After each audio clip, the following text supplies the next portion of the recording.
In the lands of Brimhal where shadows creep, an ancient king stirs from his deathly sleep.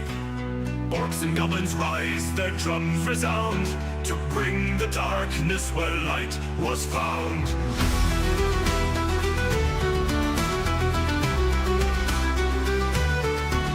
From Dawson's fields where farmers stand, to Crag Swamp and the desert sand, unlikely heroes heed the call, to face the night, to stand or fall. Through the veil of malevolence we march as one, with axes high our will be done in the fire's glow. Our hearts ignite to break the darkness, to bring the light.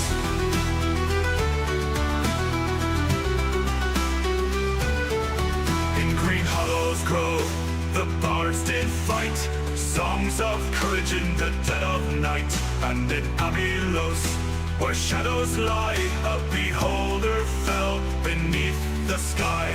Dragons soar in skies of flame, but we press on in our victory's name.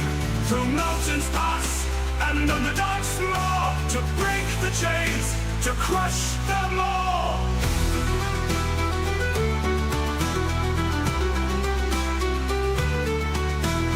Now the final hour draws near, the king of old, his wrath we fear. But with our blades and with our kin, we'll tear the veil and rise again. Through the veil of malevolence we march as one, with axes high our will be done in the fire's glow.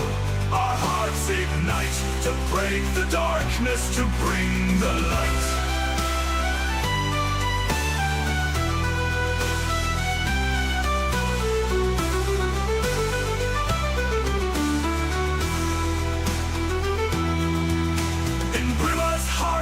Where hope remains, we stand united, break the chains. For in our song, the battle's cry, we rise as one, because legends never die.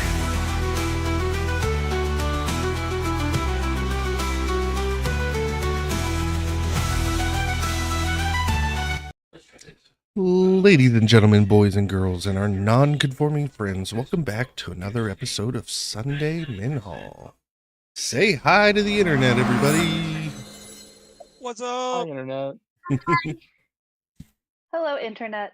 All right, we are Nice to back. meet you for the very first Oh time. yeah. Probably the first, right? So thank you again, Rachel, for allowing us to use your Twitter. Get some exposure here. I appreciate it. Welcome to all the new viewers that I can see that we obviously have. Glad to have you guys here. Feel free to stop over at the Twitch, twitch.tv/MrSlimDPlays. Give us a follow over there as well. Really helps the stream out, and I appreciate you guys. Now, into the game and the recap. Mike, you volunteered, so go ahead and take her away. I sure did. We met in a tavern, talking to one another. We have a plethora of different creatures that showed up to take part in the group. We've got a Dragonborn Warlock. We got a Panner Little Cheeks. We have the aged Sedge, the hunter. We have a black lizard necromancer, and the most mysterious of all, a construct life cleric. They joined up to fight some goblins for 10 gold a year, or was it 8? Inflation. They fought outside of the tavern, defeated the goblins, and rescued a very pompous, one might say murderous and incompetent Sir Denigan upper crust. They are back at the inn to decide on their next moves. Yeah, perfect. Go ahead and take an inspiration for handling the recap, my friend. I'm tired. All right. Yes. You guys, we're going to pick up in the morning. You all had your rooms paid for. The mayor's daughter, Alara Greenfield, who's the captain of the militia, asked you all to meet at the mayor's house in the morning, not only for payment for helping out the town, but also to discuss maybe helping out with the goblin issue a little further. With that, though, we'll pick up in the tavern. You all are eating your breakfast. If there's any discussions you'd like to have, now would be the time. Y'all, I don't want to speak out of turn, but I don't know, man. That guy just, he rubbed me the wrong way. I don't know. Did y'all notice that he kind of had a stick up his ass? I mean, I don't know. I want to reanimate him. He has a reanimatable face. Yeah, but isn't he like alive right now? Isn't he like not? Do you have to kill him first? He at least needs to be in a solid coma before I can attempt it, but I'm willing to experiment.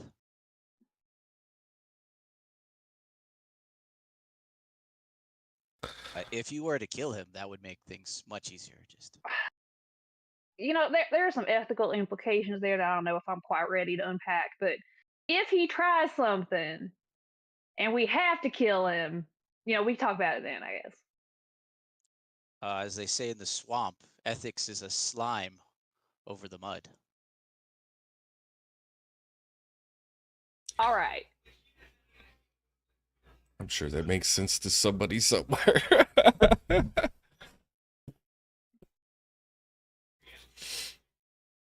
Echo 44. Should we Micah. Echo 44. Do you eat anything? No, but I do have like a small plate and a drink in front of me just to kind of blend in because that's what that's what normal people do. So I just try to look as normal as possible. Nice. So, you guys, let's bring up the town map. We're going to use Panner as the party token for right now. So you guys can see you are over here at Logan's Last Chance, the inn. And lucky for you, given directions from Logan, the mayoral estate is just around the corner.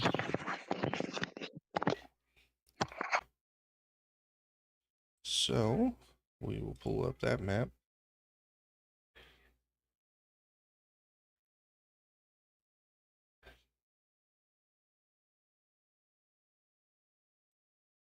As you all approach this very gorgeous mayoral estate, the plants are in bloom all around, hedges perfectly trimmed. You see servants and guards kind of milling about.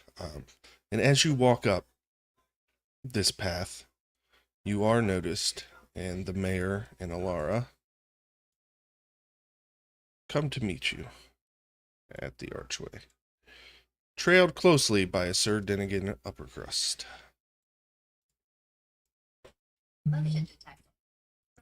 Drex hides behind Echo. He has a bad feeling.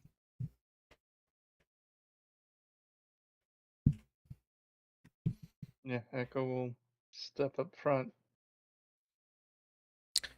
Okay, as you guys approach, the mayor greets you. I am kind of sick right now, so my voice acting will be awful tonight. I'm sorry. But Mayor Greenfield, Alara, these must be the heroes you spoke of. Yes, Mother, these individuals helped us with the goblin attack yesterday. We are in their debt. Of course, of course. And she reaches into a bag on her side and pulls out a coin pouch. This is payment for your assistance yesterday. And she reaches out, and you guys get 400 gold. So you can divide that up amongst yourselves.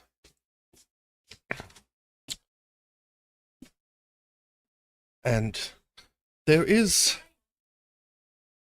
a bit more we would like to ask of you, if you all would be willing. Are you adventurers? Are you taking quests?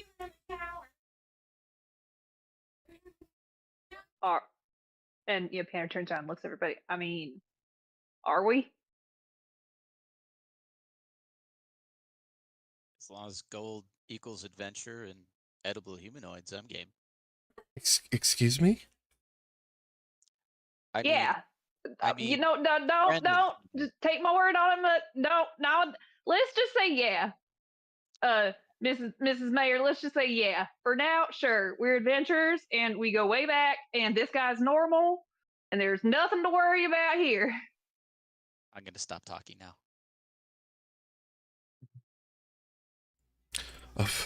Of course, yes.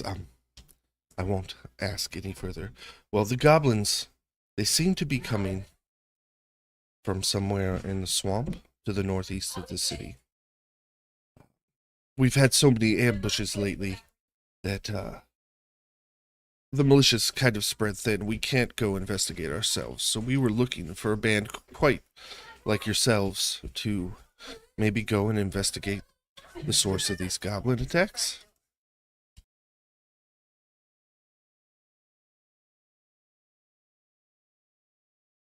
Drex nudges Panner. Yeah. All right. We could do that. Do you have like any other information, or do we have to get out there ourselves? Is there like, So what are you going to pay us?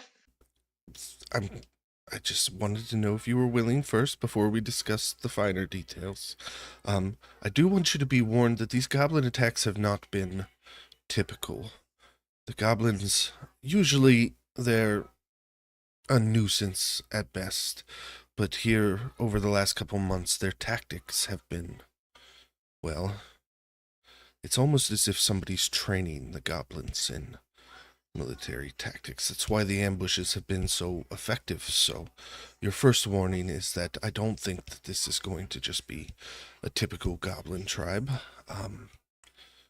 Now, we did send some scouts in the area. There are some old temple ruins, not deep into the jungle, and the camp seems to be near that. So, we can mark on a map and provide that for you so you won't be lost on the way. And as far as payment goes, you helped us here and we paid 400, perhaps with travel and prep that you must do.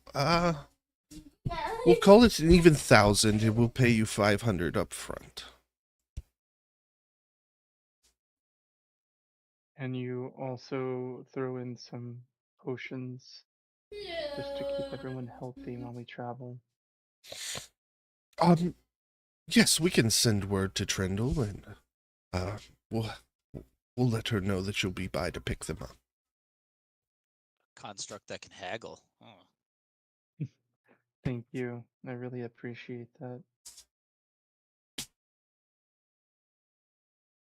Well, If I guess. if you accept the quest and take the payment, we will set you up with a cart.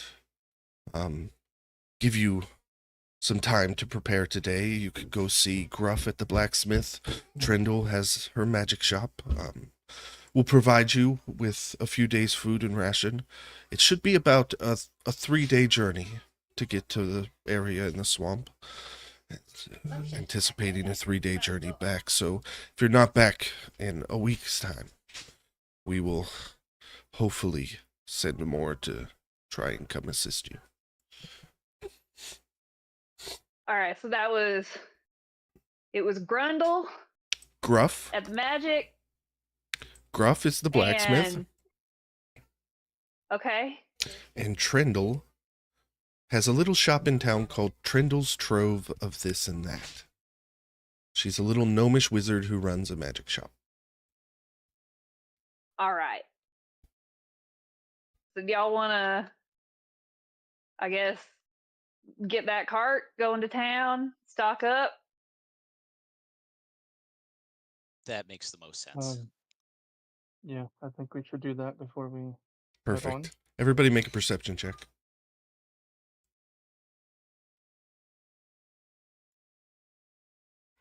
Motion detected. I'm gonna use Well, my that was inspiration. a nat 20 for me. So I'm seeing God. Hell yeah. That was a 16. So, Panner, you are kind of, I mean, as the party rogue, being shoved forward to be the face. Looks like they're expecting on you to Wild do talking. choice, by the way. I know. And, but as you're looking up towards the mayor, a glint catches your eye as a small red bead flies in. I'm going to need everybody who that red circle touches to make a dexterity saving throw. As a bead of fireball lands and explodes. Okay. Please kill Denigan. Please kill Denigan. I know, That's an eight. right? Unfortunately, didn't get past.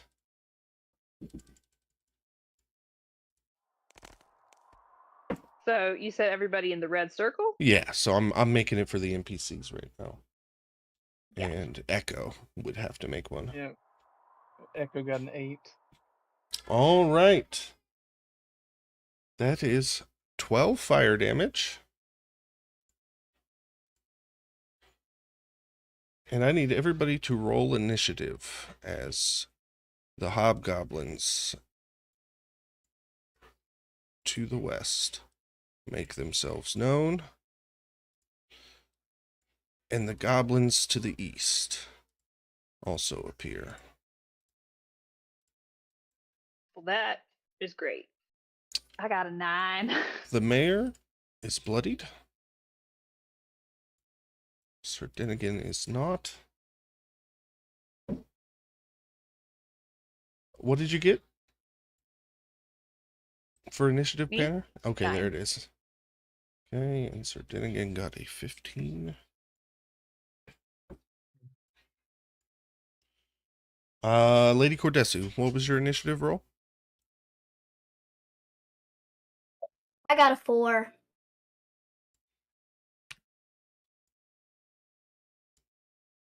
Did you roll an int save and not an initiative check?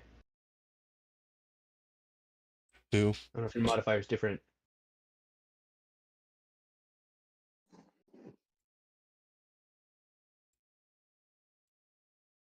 Yeah, it appears so, but we will use it for now. That's probably why it didn't auto-fill in. Okay, up first is one of the hobgoblins, who is going to move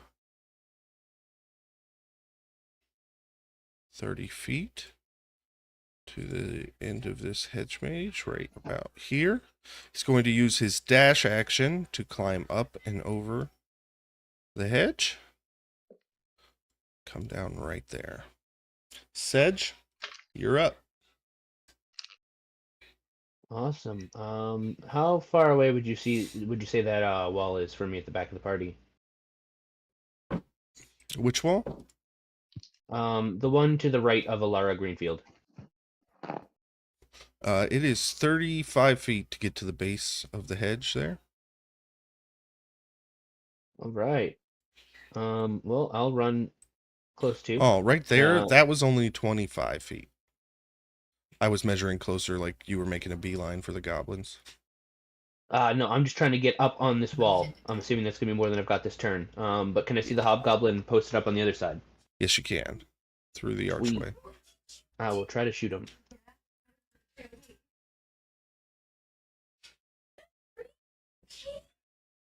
All right, and it's a 25 to hit.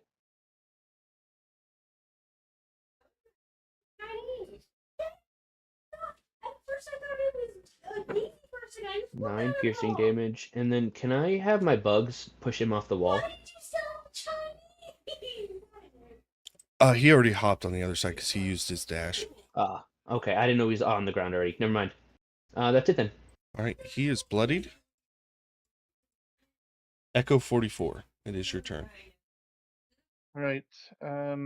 First off, Echo 44 is going to use his Channel Divinity. For Preserve Life, Mayor Greenfield will get 8 hit points. Laura Greenfield will get 7. And Echo will move up in front of the mayor and Alara Greenfield. And bonus action, he's going to cast Spiritual Weapon over next to the Hobgoblin.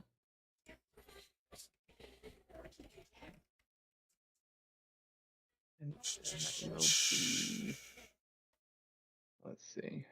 We will use Only this a 10 flying to hit. sword. 10 Over. misses. It's unfortunate. That'll be it for Echo. All right, Sir Denigan is going to begin moving this direction and dashing and hiding behind this pillar. All right, Goblin Assassin is going to use its movement to get on top of the hedge here. And even though he's got half cover, he's going to throw a dagger at Sir Denigan. That is not going to miss, or that is going to miss. Sorry, Drex, you are up. Drex is going to move up to the mayor.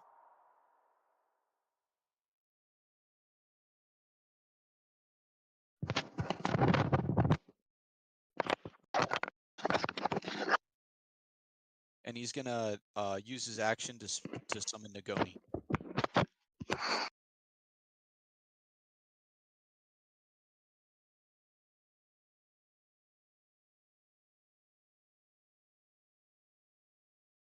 It is a giant constrictor snake.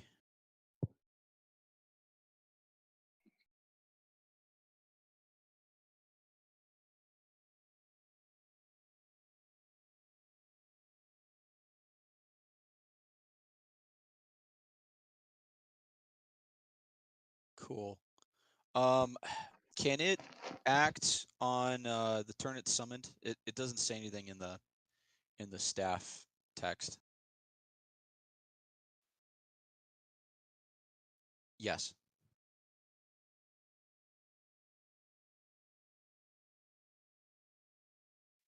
Cool.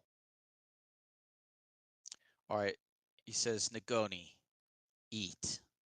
And he's going to head towards the goblin assassins.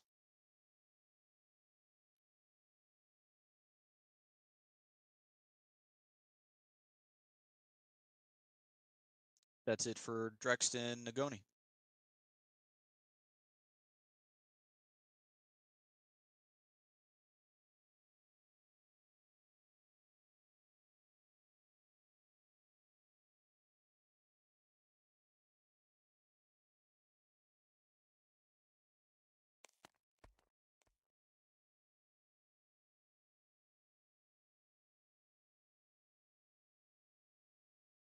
I wasn't ready. I'm pulling it up. That's a miss. All right, Panner, your turn. All right. Can I, since we are just getting started here, use my action to hide? And use my movement to hide specifically kind of along these hedges here and get kind of as close as I can, flanking them to Being a halfling, get closer to them. being a halfling, you can get into these flowers and be pretty well hidden. Is it this direction you're headed? Yeah, like towards them, Mhm. but hidden. Mm-hmm. So right All there. I'll go in there. Oh, that one. Okay, yeah. Go ahead and make a stealth Or check. either. Yeah.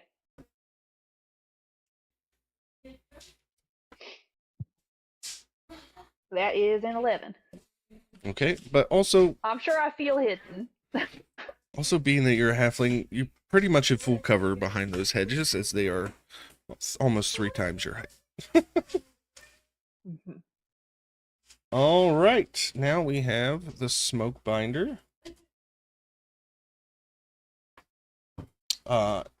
She gets 30 feet of movement. He's gonna run this direction.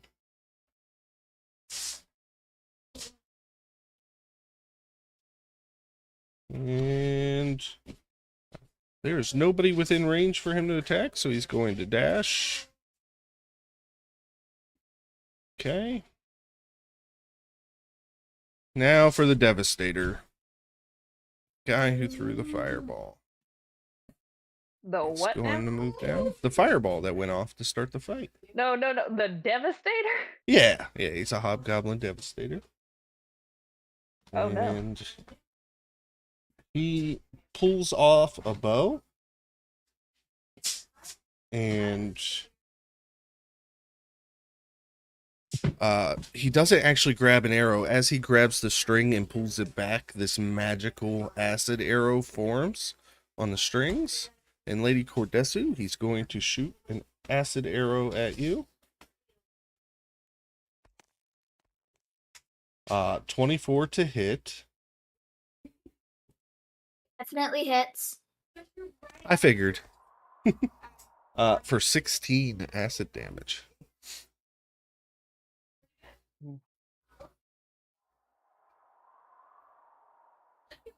Okay. The final goblin assassin is going to climb up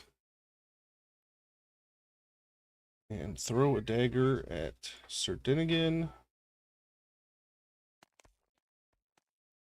Miss awfully, Lady Cordesu, it is your turn.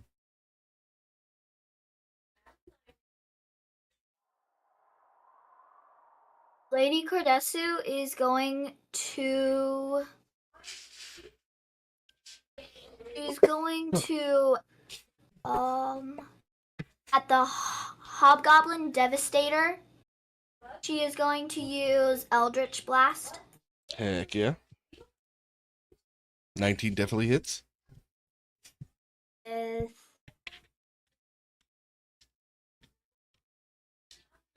piercing damage. Okay. And that's the end of my turn. All right. The final hobgoblin is going to do what the first one did, move and dash to get over. And then Lady Alara is going to step down and shoot a guiding bolt at the smoke binder. That's a nat 1. She's not going to hit. She will bonus action healing word her mother for only 3 hit points. Okay. Back up at the top. This hobgoblin is going to ignore your spiritual weapon. Keep moving forward and echo. It's going to pull out a bow and take a shot at you. Go for it. That's an 8. That misses. Sedge, you're up. All right. Can I climb up the wall? Yeah, Like it's perch on just top of just it? half movement if you don't have a climbing Well- speed. Now, my question is, turtles are like 400 something pounds. Is this hedgework going to support that? Let's find out. You gonna climb on top? Absolutely, yeah. There's only one way to find out anything. And then immediately it collapses under the weight of your turtle. All right. Do you need me to deck save or? Nope, I just think it's funny. Fantastic. All right. Be like, hey, DM, please hurt me. No, yeah. No, he's stuck in his back, guys. That's his turn. Unfortunately, that is a turtle's weakness. No, let me shoot one of these assassins. Those guys are on the hedge, right? Yeah, all 3 of them are standing up on top of the hedge wall. Sweet. The guy closest to Denigan, whichever one of those you deem is closest. Okay. Oh man, that's 15. 15 just hits. Fantastic. 7 damage, and he needs to make a strength save. Goblin's not notoriously strong. I'm hoping. That's a 2. Fantastic. I'm gonna push him 15 feet as close as I can to Denigan. So pull him. Yeah, it says I can move them horizontally, which I think is just like a 3-dimensional thing. So Okay. yeah, as close as I can to Denigan. There you go. All right. See him do something. That's it. All right. Echo. All right. This guy came in within range of me, so Echo's going to come here, and he's going to extend his hand, and say, "Well, you picked the wrong time to come after the mayor, I suppose," and cast Inflict Wounds. Classic Micah over describe. That 21 hits. to hit, with only 4 necrotic damage, That's unfortunately. enough to kill him. Oh, that's good. As you speak these words and reach out and touch him, his body withers and he falls to the ground. Then my spiritual weapon as a bonus action will go to this hobgoblin and make an attack. So, Okay. let's see. Nope, that's only an 8. 8's not going to do it, buddy. Is that end your turn? Yep. That end Echo's turn, yes. Okay, Sir Dinnigan, you guys see this young knight in this very gaudy golden armor holding this very shiny sword. Looks at this goblin assassin who just was yanked through the air towards him. He lets out a high-pitched scream and starts running away. There, and then he's going to dash to get away over to here. Okay. Now for that first goblin assassin who now sees Sedge. You're getting a dagger your way, buddy. Let's go. That's a 7, so not going to hit. Drex, you are up. Drex can smell like the singed hair and skin on Mayor Greenfield. And he's like, it smells pleasant. He's going Oh, to God. hit the hobgoblin by the spiritual weapon with a level 2 Ray of Sickness. Ray of Sickness. 11 to hit. 11's not going to do it, buddy. All right, snaky time.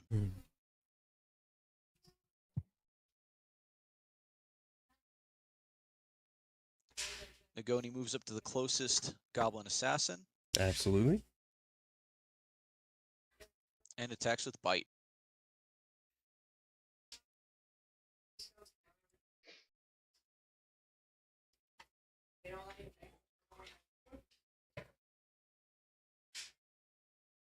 That's +6, but I think a 16 probably hit. 16 definitely hit.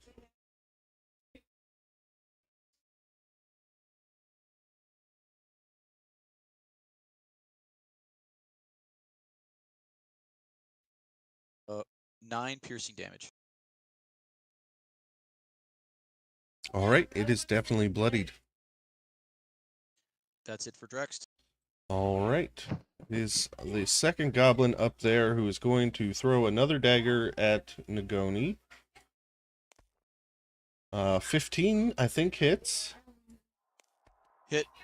For 4 piercing, and Nagoni needs to make a Constitution saving throw.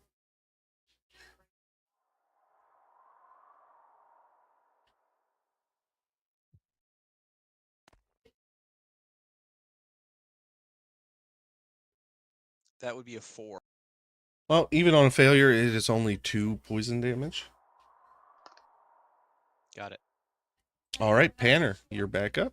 Hidden in your, you could now kind of walk through the hedge if you wanted, now that Sedge has cleared a path. That was kind of what I was thinking, is I want to go up and get with Nagoni and try and maybe finish off this assassin if I can. Is that too far? No. Let's see. No, it would be exactly 30 feet of movement to run right up beside him. All right, so I'm going to do that. And while I'm running by as like a free action, I just want to go, hey, Mr. Sir Dan again! And I'm just going to give this assassin a good old-fashioned pokey poke. Okay. With the rapier, which will be, that's a 21 to hit. Definitely hits. And since the Nagoni is there, you do get sneak attack. I feel like I'm gonna annihilate this thing. So that's 7 plus 5. So that is 12. So what I picture, because all of these flowers and stuff are bigger, it's like the raptor in Jurassic Park moving the leaves and stuff, and just out of nowhere, this little halfling comes with this blade extended, shouts at Sir Dinnigan, doesn't even look at the assassin as she just starts stabbing. I like that, and he is dead. He is dead. Mm-hmm.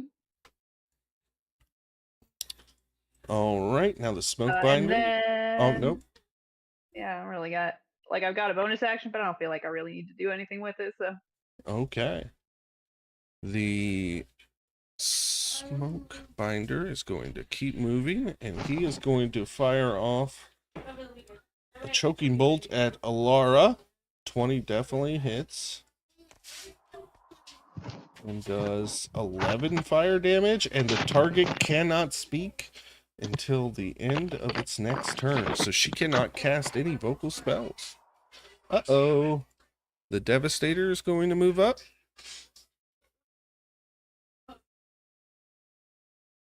And he's going to go with another acid arrow at Lady Cordesu.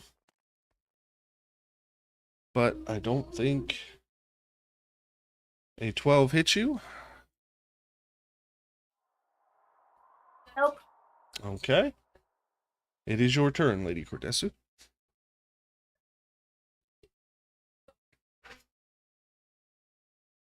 I'm going to.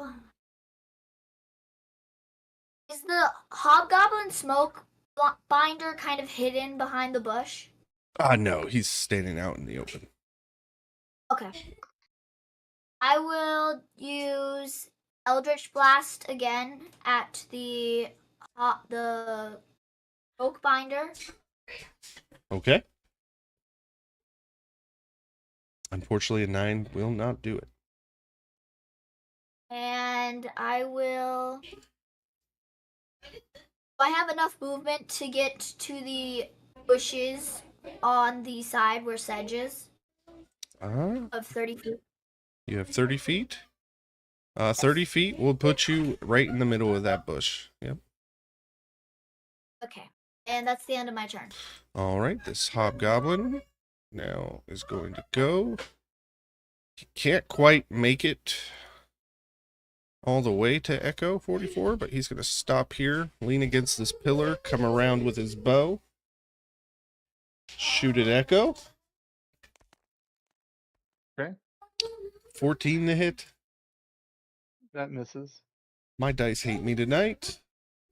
Sedge, you are back up. All right. The next one on the hedge. Okay. Shoot that guy.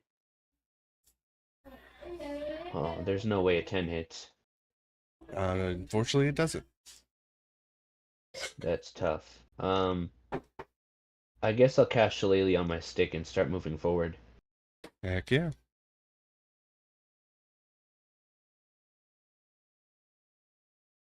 That was only like 10 feet. Oh yeah, that's fine. I'll play it safe. Okay. Echo, you are up. All right. And does Echo see the smoke binder down below? No, you have a hedge in your way. Okay, I didn't know how tall the hedge was, if I could see over the hedge or not. All right. Would Echo know that the smoke binder is there? You would have heard the spell casting coming from the other side. Oh, can I run through the hedge like a linebacker? Goblin. Yes, I will ask for an acrobatics check. Okay.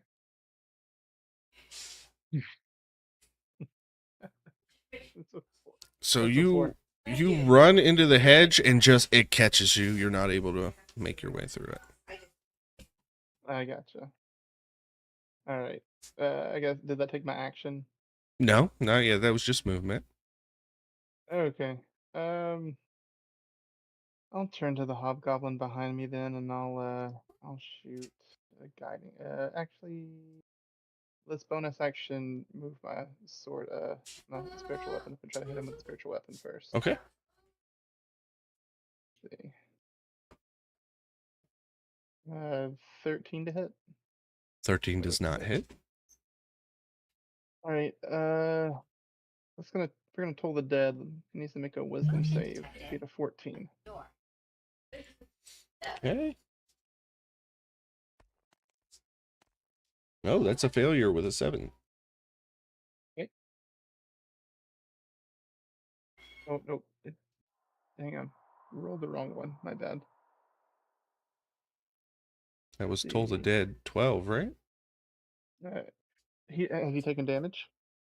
Oh, no, he hadn't. Okay. I think he has. So it's. I rolled a d8. It's still max damage, 8 points damage, All right, he's definitely bloodied. and that'll be it for Echo. Okay. Next up is Sir Dinnigan, who is still running this way. Realizes there's a hobgoblin here, and he can't back out in time, so he is going to swing his sword, but he does so while screaming. He does hit, though.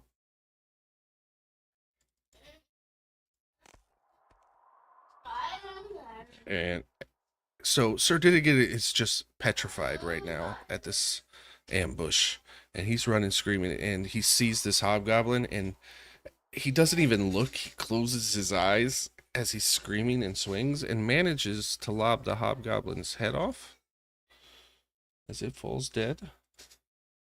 I was rooting for the hobgoblin. Weren't we all? Now, this goblin assassin is actually going to dive off of the hedge and attack Panner. It's coming at you with a scimitar. Oh boy. But an 8 will not hit. Drex, you are Still up. not. Drake's going to move to the south. And he's going to attack the Hobgoblin Devastator with another bolt of damage. Racing.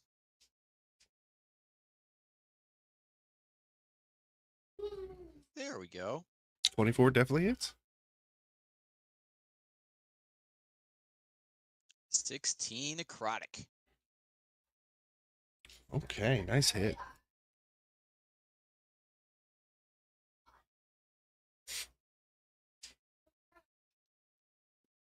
That's it for Drex. Moving on to the Giant Constrictor, Nagoni. It's going to move right there and try to lunge and bite and go after the assassin still on the head. Okay.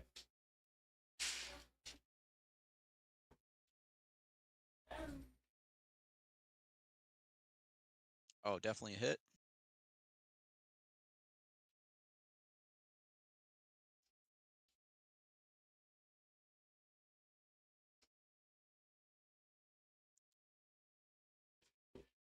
And that'll be 12 piercing damage to the assassin.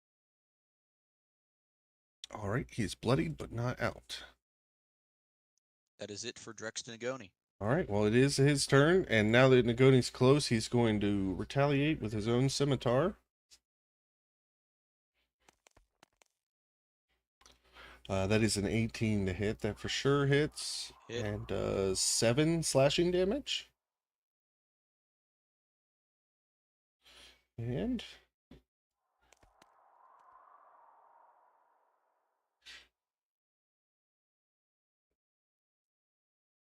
okay, another 4 damage. And Nagoni is bleeding. We'll take 2 hit points around until that is healed. All right, Panner, you're back up.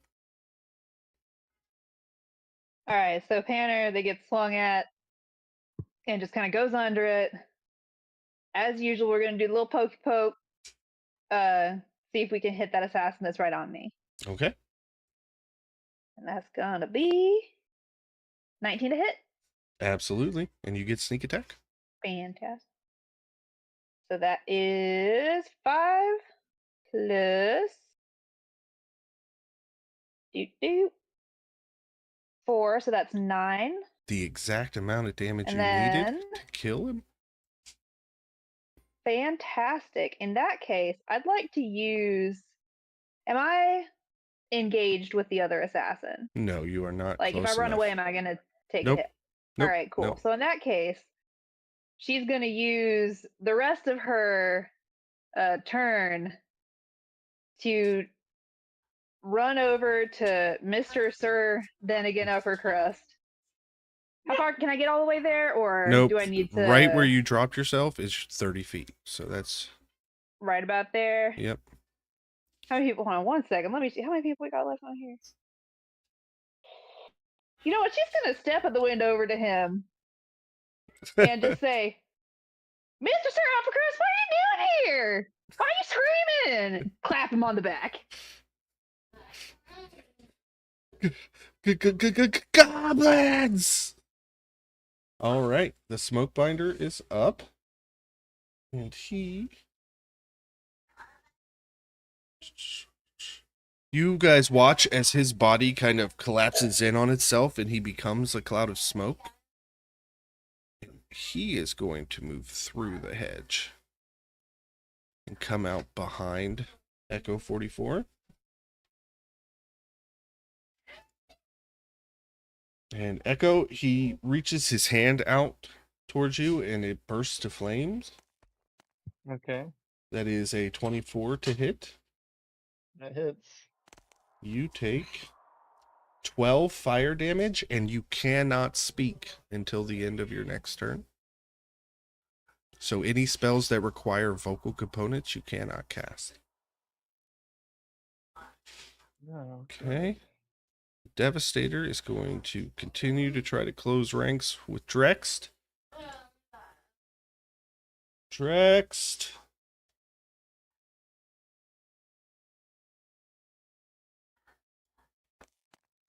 Does a 12 hit Drext? That is a miss. Okay, so he launches a scorching ray at you. It misses. Lady Cordesu, you are back up.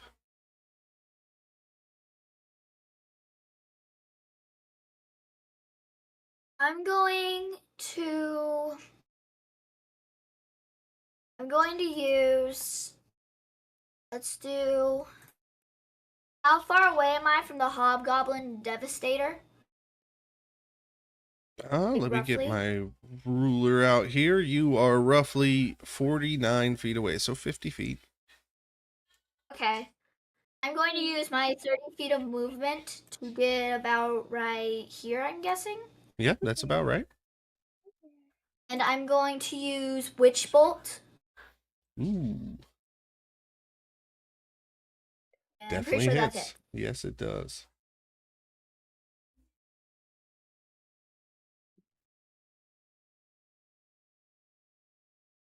And should 5 be. damage. Yep, and he is bloodied. And that's it for my turn. Okay. Alara Greenfield, now able to speak again, comes over. And she is going to upcast a healing spell. Lady Cordesu, you get 15 hit points back, as well as her mother, who's no longer bloodied, and she grabs her mother, and she's going to begin to try and get her to safety. Sedge, back to you. Cool. Can I see the smoke binder where I am? Yes. Nice. I'm gonna shoot him.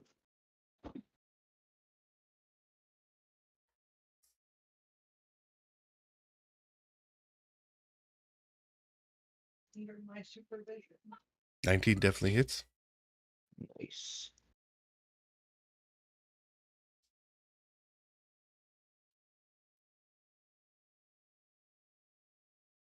And then I'm gonna get him with the bugs.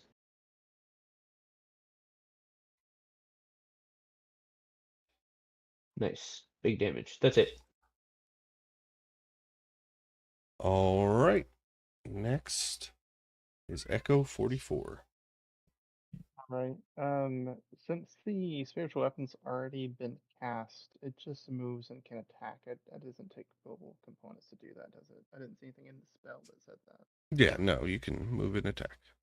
Alright, just making sure. So 20 feet is right here. It's going to make attack on the smoke binder.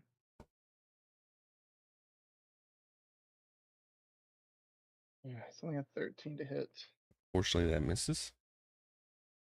And I can't speak, so can't heal myself. I guess I'm just gonna swing my mace at it. That's a nat 20 though. Hell yeah. Boom, boom, boom, boom, boom. I need an air horn sound effect. That's 6 before the roll. Plus 4, so 10 total damage. All right, good hit. And that will be it for Echo. All right, Sir Dinnigan looks down at the just peppy little halfling in the middle of this ambush, completely look flabbergasted at how you are so calm. Uh, um, um, uh, goblins. And he's going to start running the other way. And Drex, you are up. All right, Drex yells at Nagoni, I need one alive. And he's going to attack the Hobgoblin Devastator with Magic Missile. Okay.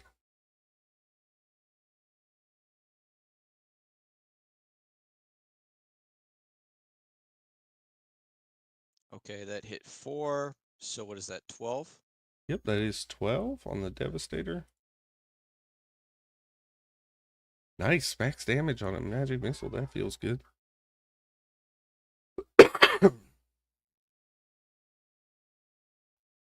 Next, Nagoni kind of shivers from the command. She's not happy with that, but she's going to attack the Goblin Assassin with a Constrict in the attempt of knocking him out, but not killing him all the way.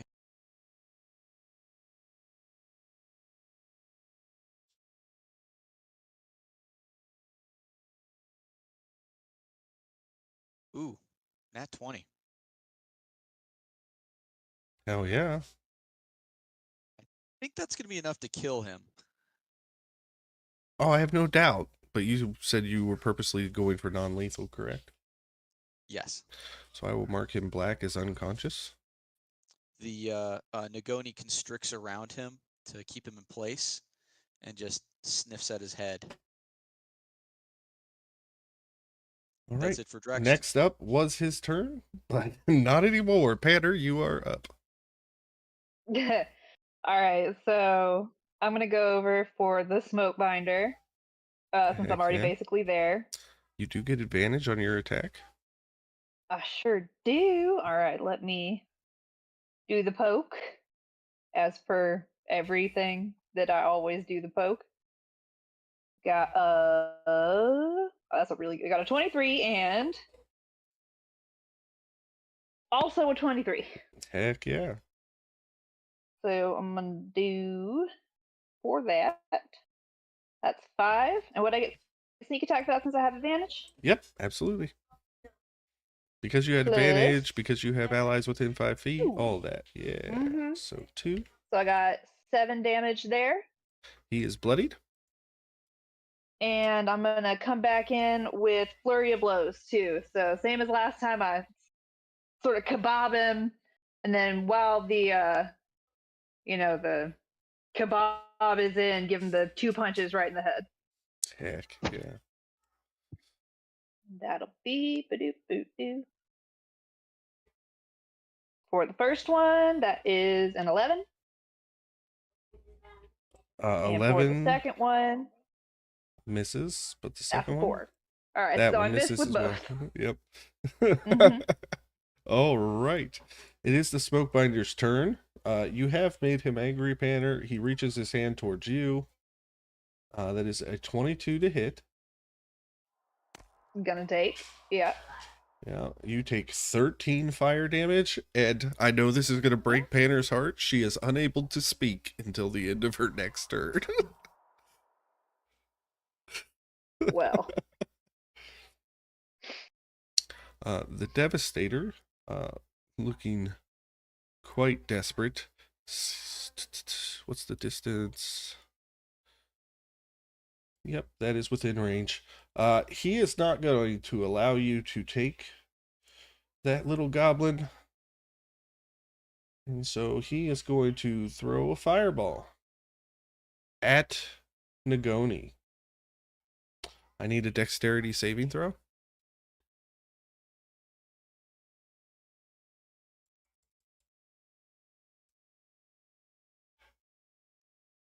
$16. Okay, so she takes half of 17. So 9. Fire damage, but the goblin is killed on an auto fail. Okay. That is going to bring up Lady Cordesu.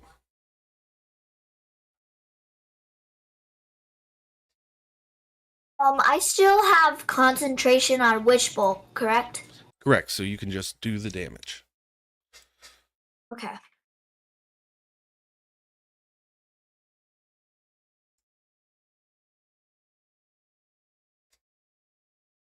And as the arcane lightning flies from your hand back into the Devastator across that line, he bursts and is dead. Okay. And then, am I close enough to run back into the bushes? Yeah. On the right side? Okay. And then my turn is done. Okay, after you, Lady Alara begins to drag her mother towards the mansion. And Sedge, you are up. Only the Smokebinder remains. You said you wanted one of these alive, right? Yes. Can I do non-lethal arrows? I don't know. Is that a thing? No, you cannot non-lethal a ranged attack. All right. Well, he's just gonna lean back on his staff, and that's his turn. I'll leave this to you guys. Okay. Echo 44, you are up. You now have the ability to speak again. Oh, good. Echo will yell out towards Alara, Greenfield, and the mayor and say, go and hide, just not behind that man. You can't trust him. And then he's going to toll the dead on the hobgoblin in front of him. Heck yeah. Let me Wisdom roll saving that throw. up. And this has to beat a 14. Ooh, 17 does. All right, and bonus action, spiritual weapon. Don't kill him, construct. 18 hits. Oops. Might have accidentally. It's 5 force damage. Yep. As you kill him with your spiritual weapon, you take 5 and Panner take 5 fire damage as his blood is yellow ichor that splashes out on you and burns. And with that, we are out of combat and we are going to take our first bio break of the evening. So everybody, go ahead and take a break. We'll meet back in 5 minutes. Thank you so much. Cool.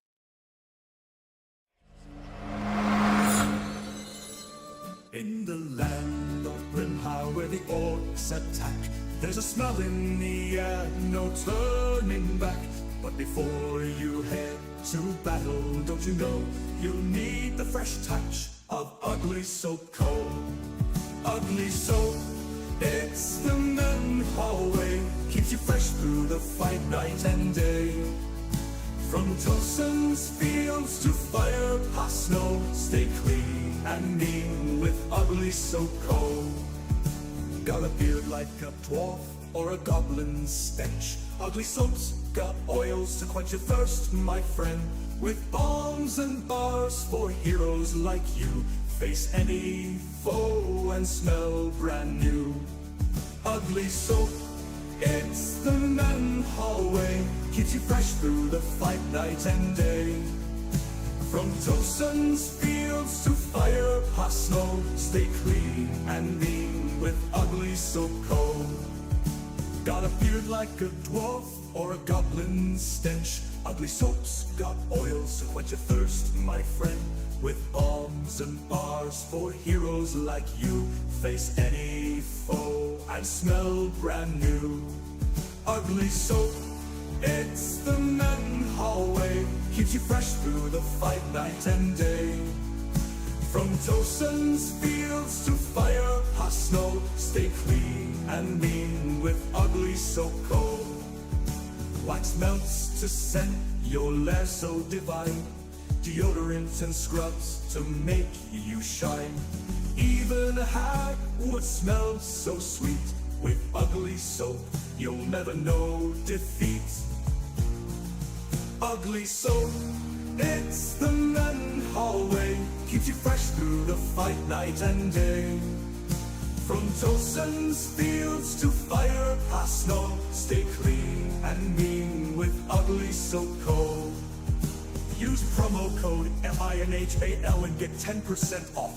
With ugly soap, you've never felt this soft.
And we are back.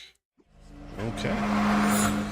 As the dust from the fight settles, everybody can take 22 healing hit points as Alara Greenfield casts a mass healing word. Well, thank you. I suppose we owe you a lot more now. We are in your debt. Oh, it ain't nothing. We ain't done nothing. They kick our ass too. Of course. Tanner, this is when you ask for more money. Can we have more money? I was going I to like get that. there. And each of you, for saving the mayor's life, is granted 1 platinum piece. Ooh.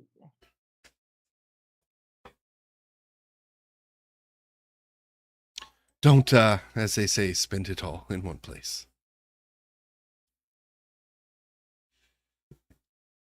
So, now that we've proved ourselves in combat, the reward for taking care of your goblin problem, I'm sure it's going to increase, correct? Make a persuasion roll. You did just get a really big tip, Mike. Aw. I do believe that the offer is sufficient and you have been well compensated for this mishap today.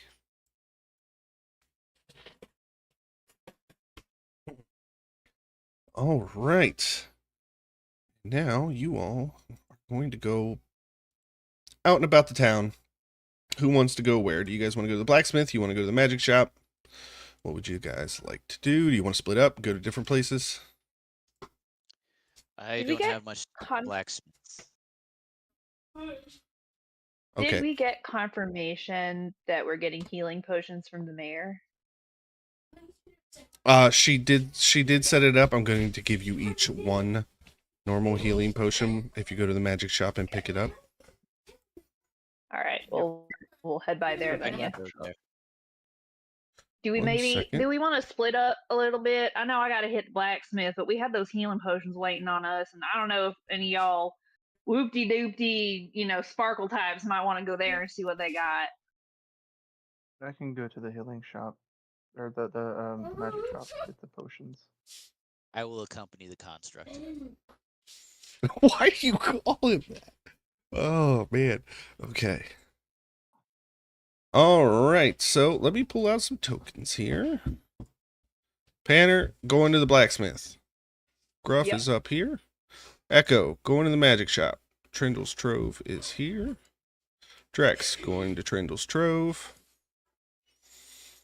Sedge, Lady Cordesu, where are you guys headed? I think I'll go to the magic shop too. All right, Sedge. Yeah, I mean, I'll head to the magic shop as well. All right, Panner, you're going by yourself up to see Gruff. Alright. All right. And we will start at the smithy with Panner. Panner, as you step in, you are immediately overwhelmed by the heat and the smell of sulfur and smoke. It's a quaint little blacksmith shop, but the forge is impressive. You don't have to be a wizard or a sorcerer to recognize this forge as magical. I need you to make a history roll for me real quick.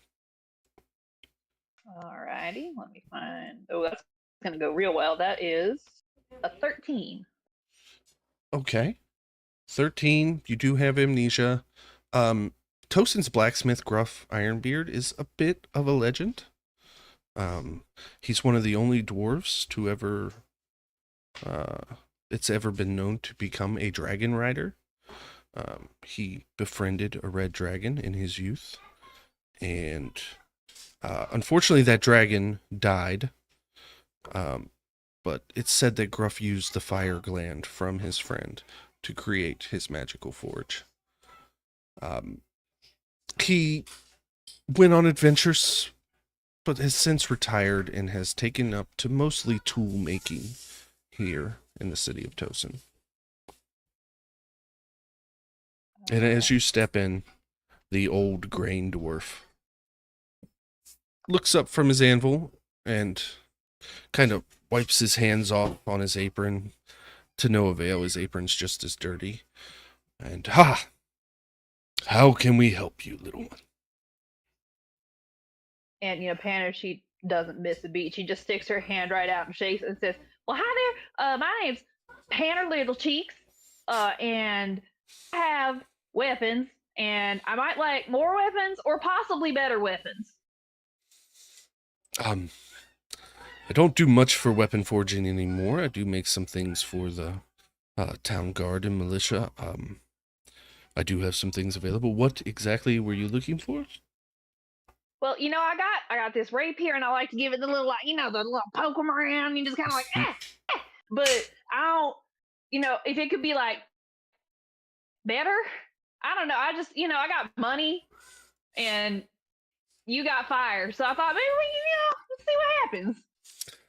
Well, let's see. Go ahead and roll a D100 for me. Okay, let's do it. Pulling up my bag. That's a 90. Oh, yes. Of course. Let me pull up my magical pricing. Don't want to open it up on stream. Okay. +1 weapon. And you're going to turn in yours. So that would be... If you trade yours in, it'll be 450 gold. All right. I currently have, let me see, because we got 900 right at the top of this that we'll want to split up, and I'll pretend we discussed this ahead of time, perhaps. But Yep. I have, you said it was, how many gold? One more time? 500?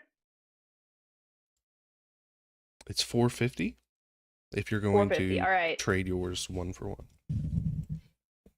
Would y'all be all right with me taking 350 off the top to crank my pokey up to 11? I'm good with that. Sure.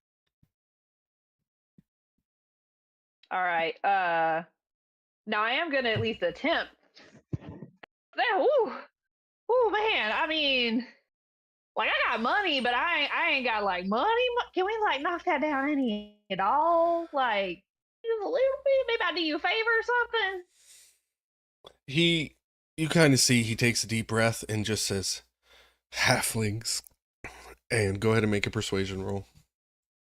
It's gonna go well because I got a +0 here. That's a 10. Unfortunately, the price is it's well worth every ounce of gold. Yeah, well, all right. And she's gonna hand over.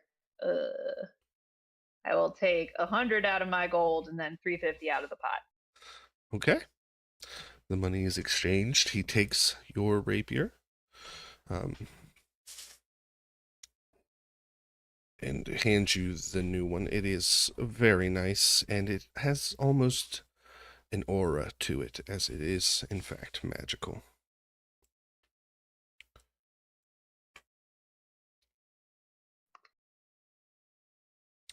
Now, would that be all? Are you looking for an armor upgrade as well, or maybe a shield? I just wanted to get a little poke going. That's kind of all I was thinking about. Of course. Poking. I appreciate you. All right, and we will cut to Trindle's Trove. As you guys approach this little blue building, there are magical lights seemingly suspended on nothing, and you walk in. There is a smell of fresh herbs, and there are scrolls laid out, magical items all about, potions stacked on potions.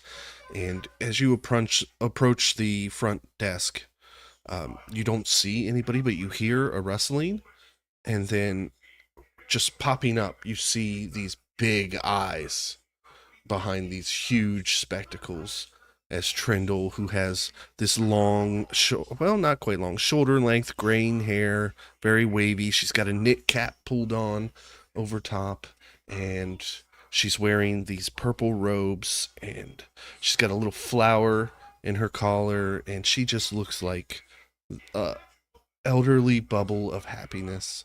Ah, welcome, welcome to Trindle's Trove of this and that. How may I help you? Potions, lotions, scrolls?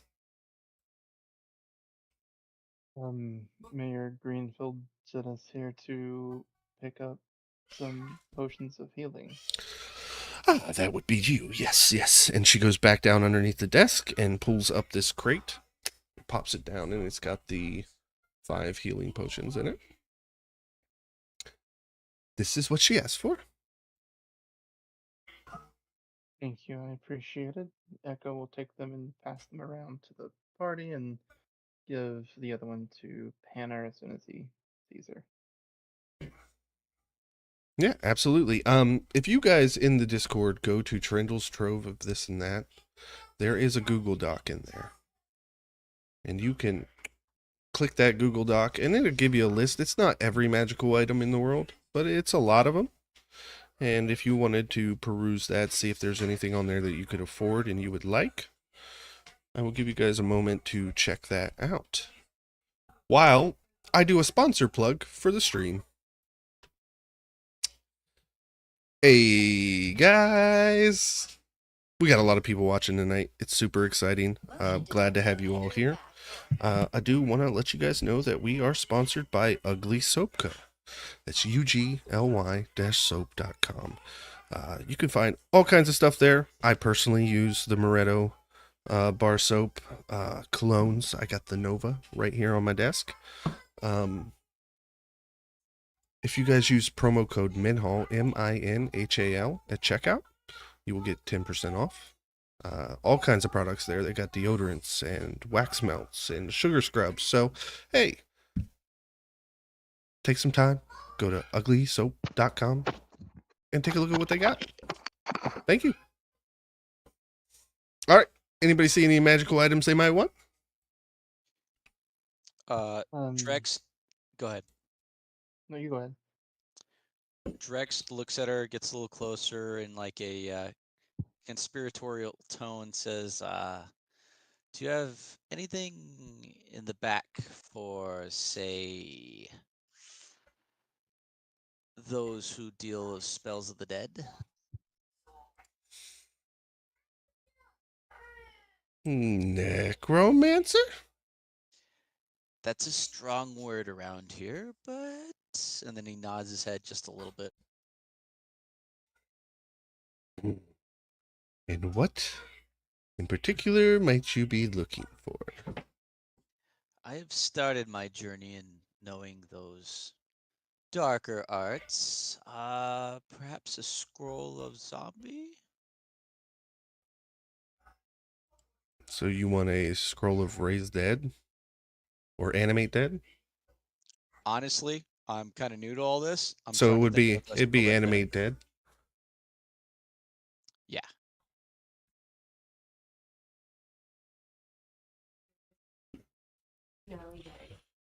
Okay, animate dead. I'm trying to remember what level spell that is. I think it's level 1. Yep. Okay. So go ahead and roll me a D100.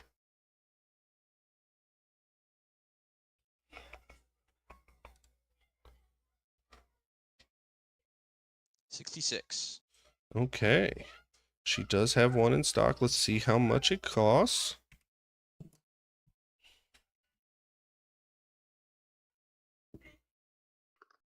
Level 1 spell scroll is only 60 gold. I'd like to take this off your hands.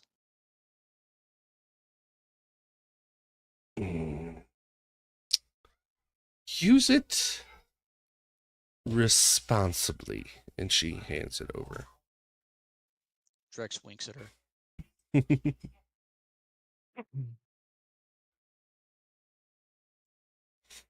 you happen to have Kyotom's ointment? Oh, Kyotoms. Go ahead and roll a D100.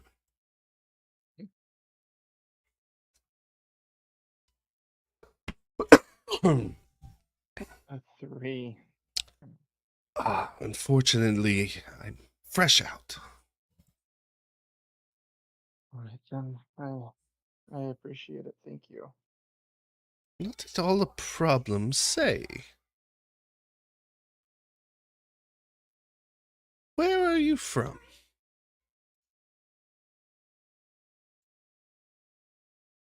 Me, myself? No, the other automaton behind you.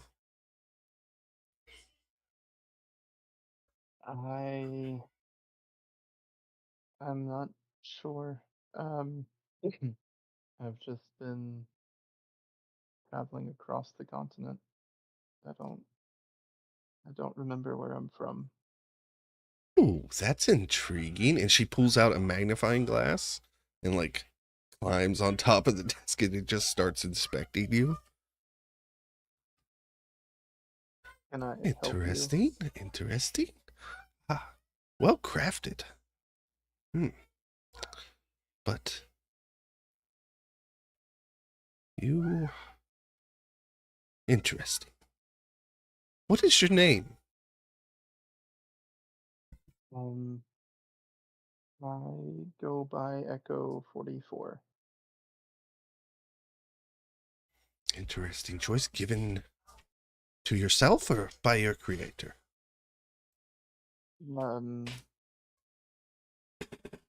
By myself. I don't remember my real name. So I feel like I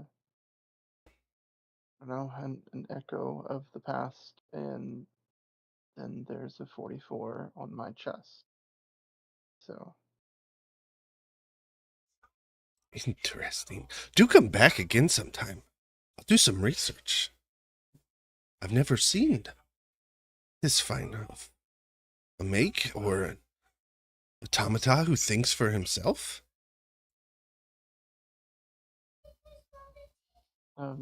yeah, I'm sure that I will be back at some point. Wonderful. Did anybody else need anything? Sedge? No, I was just here for the ride. Okay, Chloe, is there anything that you'd like? No. All right. You all collect and meet back at the tavern as you all decide to get lunch before you prep to head northeast. So at this time, I'll give you guys a chance to have any conversations you might want to have, maybe lay out some plans or do anything like that before we head on out of town. So, with complete disregard for propriety and the circumstances, Painter just whips the rapier out and is like waving it around, like, check this thing out, look at that, I got this, woo! I got him to upgrade it, and now it's magical, and if I poke somebody with it, it's gonna hurt him even more. Do you like it? And she just holds it, like, just uncomfortably close to Sedge's face. Not, like, pointed at him, but, like, parallel, but, like, uncomfortably close. Fascinating. Well, I think it's fabulous, and she sheets it again.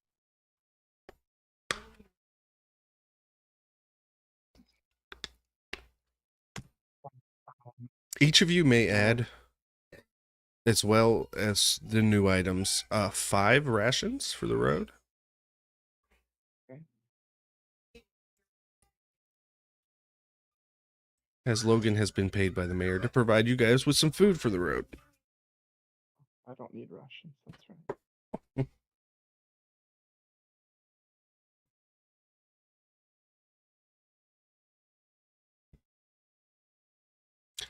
Sedge, were you about to say something? Somebody was about to say something before I interrupted there. I apologize. It was Tanner, here's a potion for you. And Oh, hey, Echo thanks. right down in front of Tanner. That was a normal potion, right? Yep, just a Yeah, regular normal healing potion of potion. healing.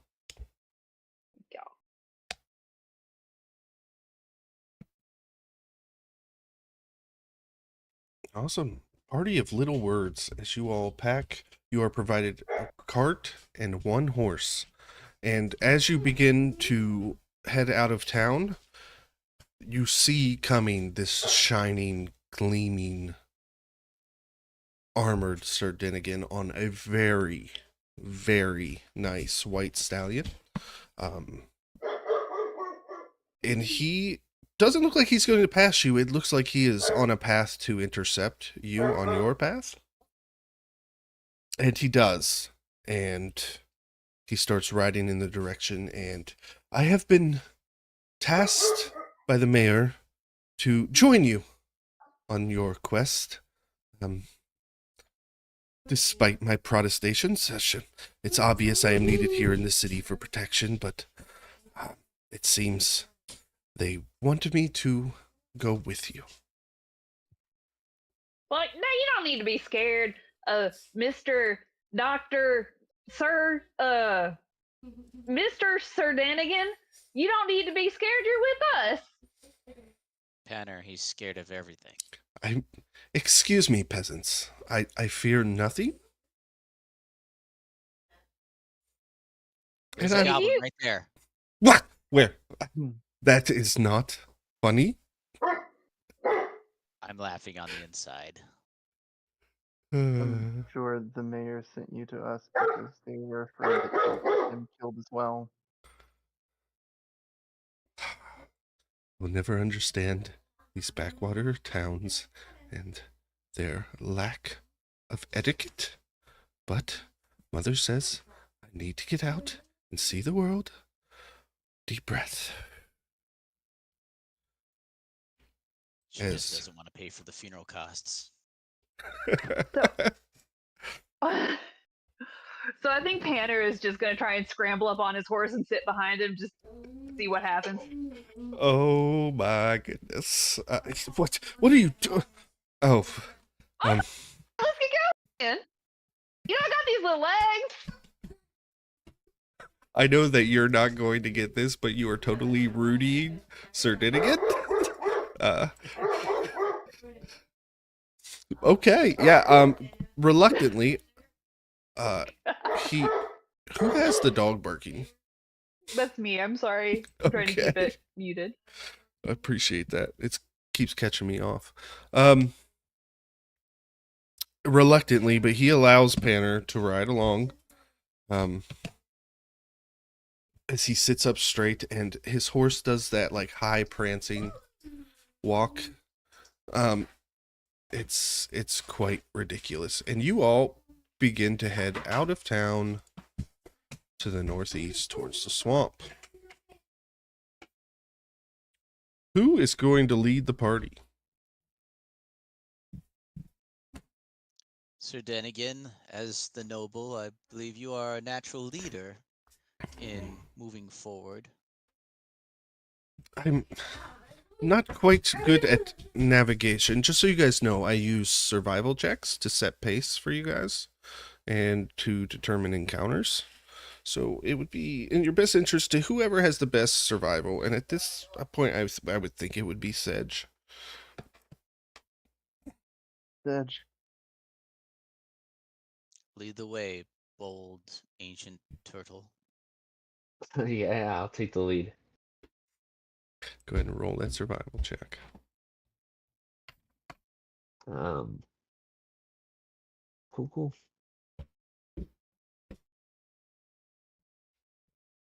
That one. Turtles move slow, you guys, and you're realizing that pretty early in as the pace behind Sedge. He looks like he knows exactly where he's going, but he's not very agile outside of combat as you guys begin to make your way northeast out of Tosin. And now we're going to play a little role-playing game that I use on the road for my new parties. We're going to play the roll the d20, ask somebody a question game again, guys. So, everybody roll a d20.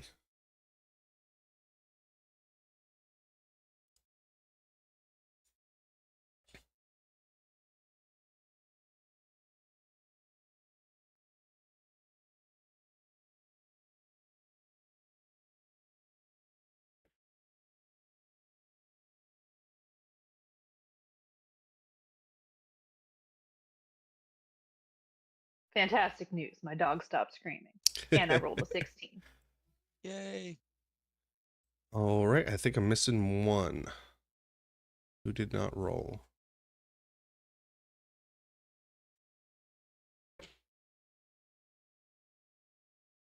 Drex, D20.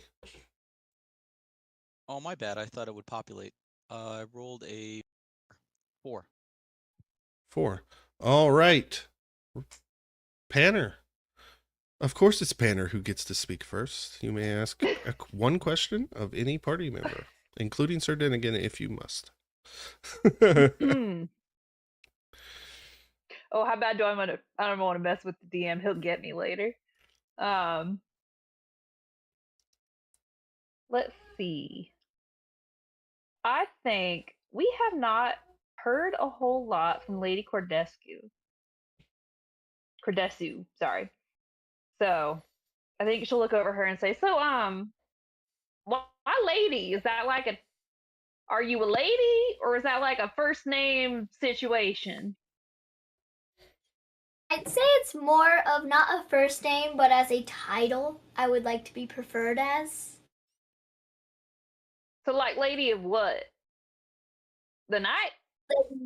Lady Cordesu, as in like a proper name.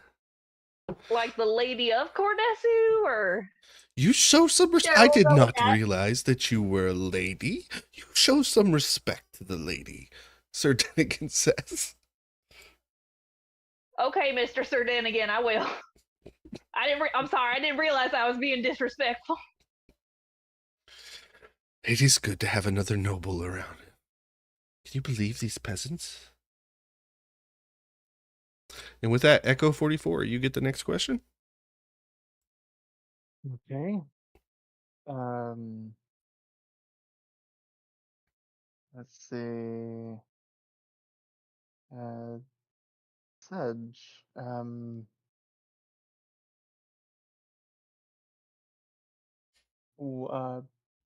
What's with the moths that come out of your shell, and how long did it take you to acquire those? So I've spent quite a lot of time out in the swamp. And I picked up this really interesting lantern, and the moths just seem to follow it around.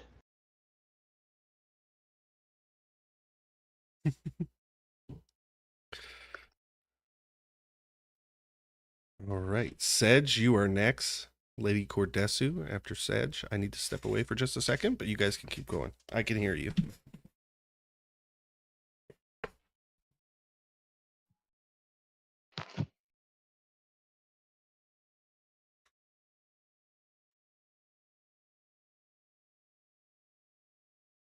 You're muted, baby.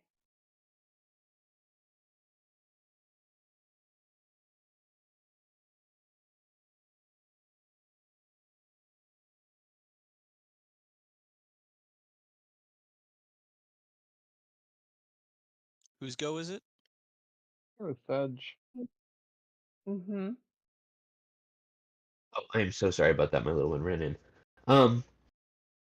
I would like to ask, Lady Cordesto, actually, where do you get your powers from exactly? I guess they were acquired by teachings and scrolls. It Wow. kind of just came to me. Interesting.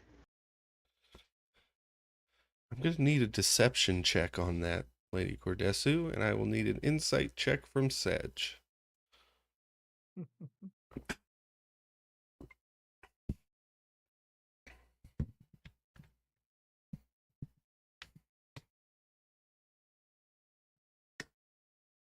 Yep, she's absolutely telling you the truth. She must be a wizard as well. All right, yeah. Neat. Dang. That +6 to charisma is nice. Okay. After Sedge is Lady Cordesu. You may ask a question of any party member. I'd like to ask Echo 44. So if you don't drink and eat, what sustains your life force?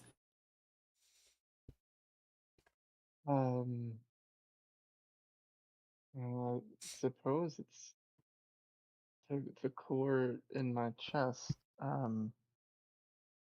It's imbued with magic, and that just it's what's keeping me alive. I don't Okay. have organs or blood or anything like you do.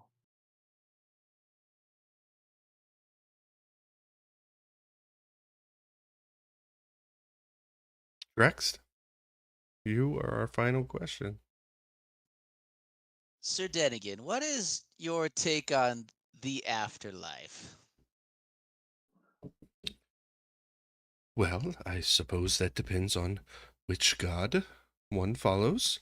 Uh, the upper crust, we worship Dantes. So, the god of death and rebirth. Any particular funeral rites you appreciate that I might stomp on? Why? This seems awful to direct. Is there a reason? Planning my funeral?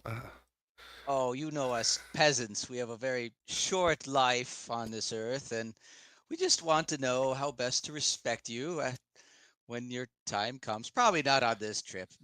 You'll probably die of old age, you know? Yes, and should that day come, see that my body is returned to my mother in the capital, Brighton, and do not perform any rites or, as a matter of fact, if anybody but the lizard here could touch my body if I die, I would greatly appreciate that. So Denigan, rest assured, I promise you will return. Panner's still sitting behind him, unwelcome on his horse, just wraps her arms around, gives a big hug, and says, "It'll be all right. We'll take good care of you." Of course. And that little game is how we simulate small talk on the road. You guys are not making good pace behind the turtle. I am looking at the encounters. Awesome. You can still see the town from here. I am going to need a D4 roll from Sedge.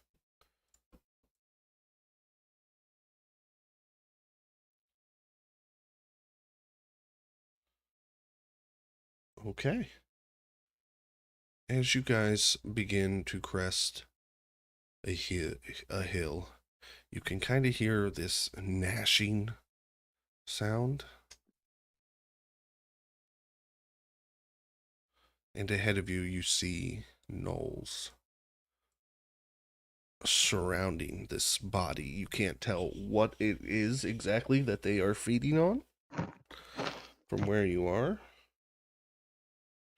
Unless you get a high enough perception check. If anybody wants to make a perception check. Well, I will do it, and also mute myself while I'm doing it. are you kidding me? Them nat ones are killing you tonight, Micah. I'm not All right, I got letting it- that filthy, dirty 20 on my perception Yeah. check.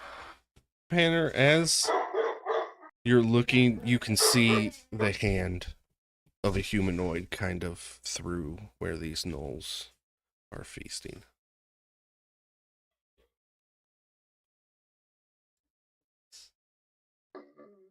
Sorry in advance, my dog is screaming.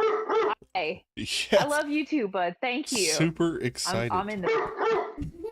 You know, he's one of the gnolls, maybe. Yeah. Just yeah. we got the gnolls in the background. Yeah, It's- I know. Protect us, Brutus. It's immersion. So she sees that it is. So hey, it's okay. So she sees that hand. She kind of leans around I think she's gonna kind of shake Sir Denigan a little bit, just be like, "Hey, Mr. Sir Denigan, do you see that?" And she's gonna point it out to him. My gods. These are obviously dangerous beasts, and we should roll initiative.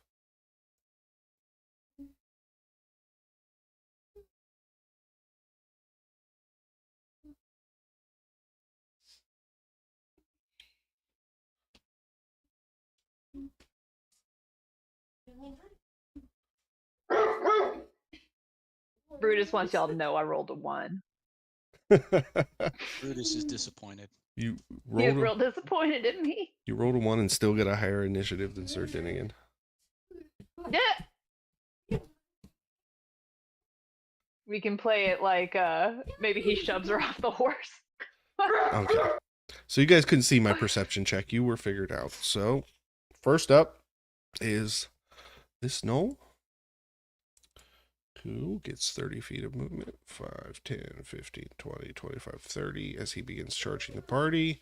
And he is going to dash 5, 10, 15, 20, 25. Sir Dinigan lets out a very effeminate scream. Lady Cordesu, you are up.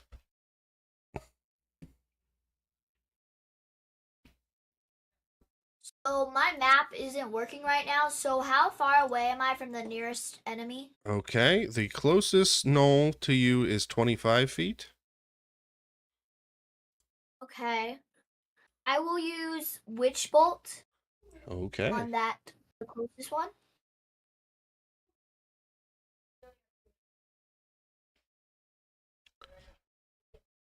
Be 16 to hit. 16 hits. Okay.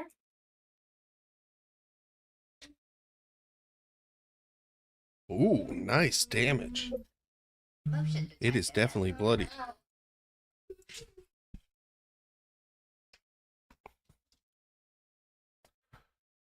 Any bonus actions? I think I'll move like 5 feet back, Okay. and that should be the end of my turn. All right, Drex, you are up. Sir Denigan, I think you have that one.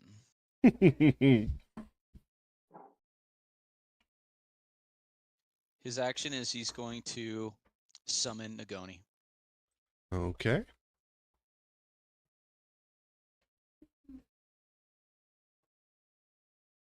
And that is it for Drext. I have really got to remember.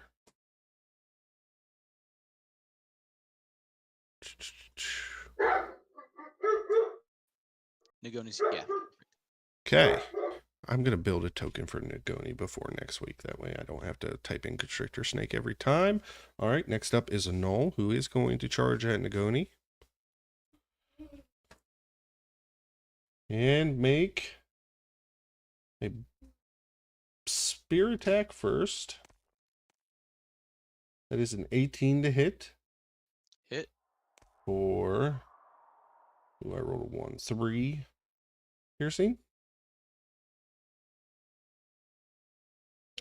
Next is the Null Bone Splitter, which just sounds badass to say. It gets 30 feet of movement. 5, 10, 15, 20, 25, 30. And it is going to dash in at the wizard who stepped up forward. Okay, next up is the Havoc Runner, who's going to 5, 10, 15, 20, 25, 30. Get up here next to the other Null and make an attack at Nagoni. He gets Pack Tactics because he has an ally within 5 feet. And the Havoc Runner has a Battle Axe. He swings at Nagoni. Two-handed for 23 to hit. And I rolled a 1 on damage again. My damage dice are betraying me. 4 slashing.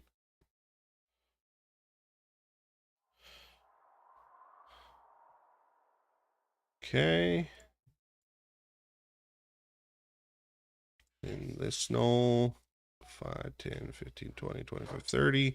5, 10, 15, 20 to get in here, but it used the dash action, so it cannot attack. Echo 44, you are up. Yeah. Then again, I believe you have that one in front of you. 5, 10, 20, 25, 30 right there. Echo 44 is going to reach out a hand to this knoll. And say, I really wish if you would leave our wizard friend here alone and cast Inflict Wounds. Heck yeah. It's a 15. That is the bone splitter. Let me look. 15 definitely hits. Okay. And that's going to be 11 necrotic damage. Okay. And that will do it for Echo. Next up is the Marauder, who gets 40 feet of movement. He is going 10, 15, 20, 25, 30, 35. Okay. He is going to swing his flail at you. But 11 misses. Panner, you are up.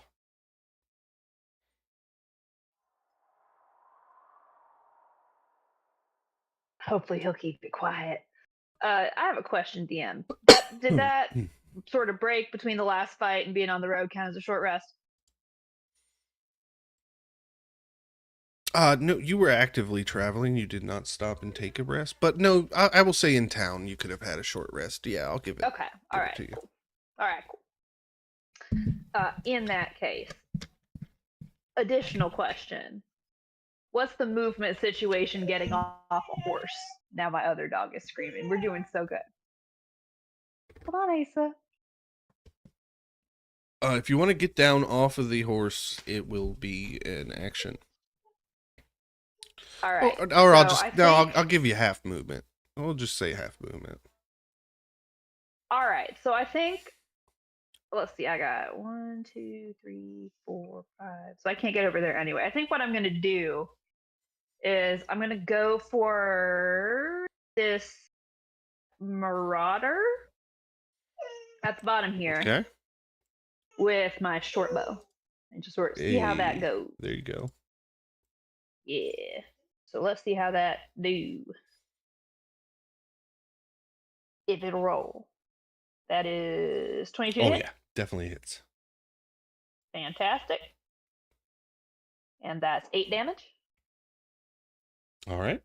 And then after I do that, then I'm gonna hop off the horse and sort of come up to the side. Let's see, 1, 2. Call it what? If I get 5, we'll call it 2 out of 3 then. Yep. Okay. Right there. All right. Mhm. All right, Sedge, you are up. Sir Dinnigan is next. All right. I'm gonna move back away from this guy. And I'll just shoot the one on the end next to Echo. Okay, the Marauder. Yep.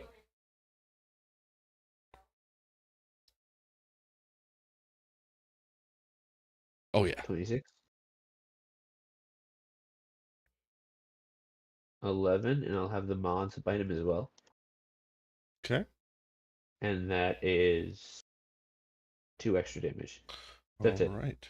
Your maws swarm and begin to bite down on this Marauder after you strike him, and he is dead. All right, Sir Dinnigan is up. He's not happy that you all have left him to fend off this knoll, but he is going to swing out in desperation and get a 14 and miss. He gets a second attack. And that's even less. That is a 12 and misses. All right. Now we are back up at that first knoll, who is going to then attack Sir Dinnigan. And 13 misses, however. Lady Cordesu, you are back up. Drex, you are next.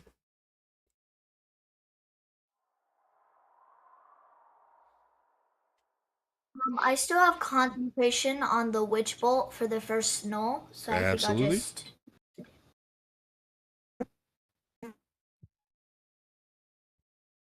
be 12. And you kill the knoll. Good job. And then It is good to see the Going to nobles move. protecting the nobles. I'm gonna move 5, 10, 15. Just stop there.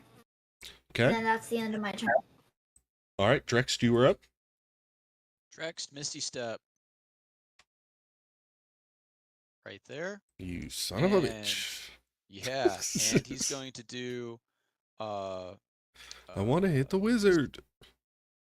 Wither and Bloom. And that's gonna be a 10-foot sphere that's gonna encompass the Null Havoc Runner, the Null, and Nagoni. DC Okay. 13 con save for the Null and the Runner. You said it's 10 foot, right? Yeah. Yep, that'll get them. I don't even need to measure. So con saves for the null. That's a 15. The Havoc Runner. 7. Okay, so the Runner takes 6 and the Null takes 3.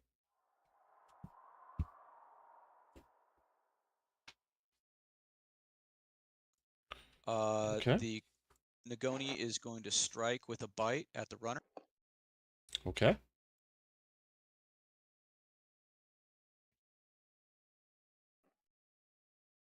Nat 1. Ooh. You know what that means.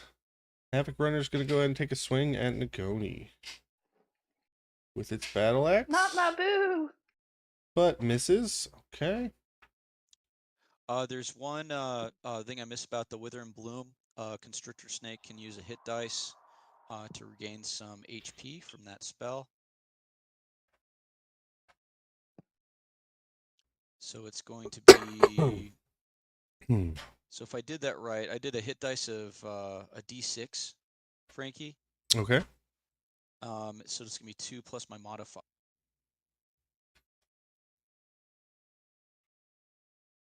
All right, go ahead and heal Nagoni for that much. And if that ends your turn, the Null is going to try to bite. No, we'll go with a spear at Nagoni. So it does get advantage. Okay, 23 does hit Nagoni. She is going to take 4 piercing. And the bone splitter is going to swing its flail back out at Echo 44. Okay. That is a 21 to hit That hit. for 16 piercing. Okay. And you are grappled by this flail. It will take a athletics check of 14 to become unrestrained on your turn, and that will take an action. The Havoc Runner is again going to swing its battle axe at Nagoni for a 14. I believe that hits.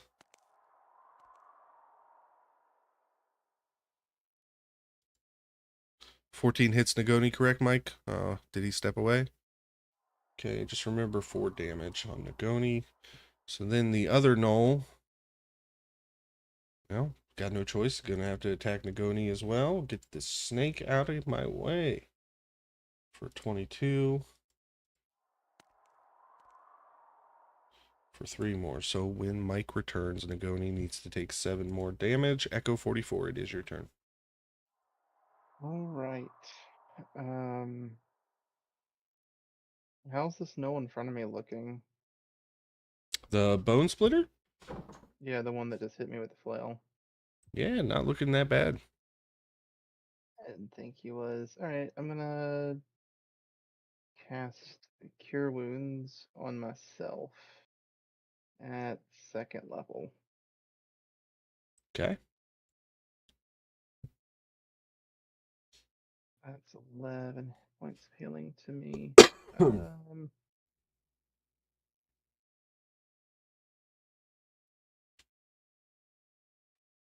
And I don't think I have a bonus action I can do. So yeah, that will do it for me. Okay. Tanner, you are up. Sedge, you are next. So I think Panner is gonna pull out her fancy new rapier and come up and get this bone splitter right here next to Echo. All right, you will have advantage on And the attack. yup. So that first one is gonna be 16. Second one is 11. 16 hits. Alrighty. That's gonna be 9 plus sneak attack will be 13. And then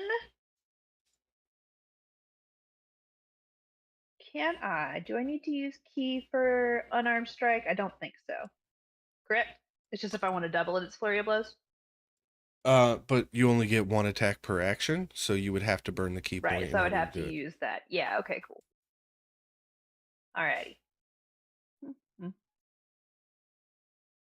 Yeah, I'm gonna go ahead and do the flurry of blows for it. So Heck yeah. I think this time though, instead of going for the head, she's gonna like sort of take the sword and like heel thrust the hilt of it and see if she can just Okay. really get it in there. Yeah.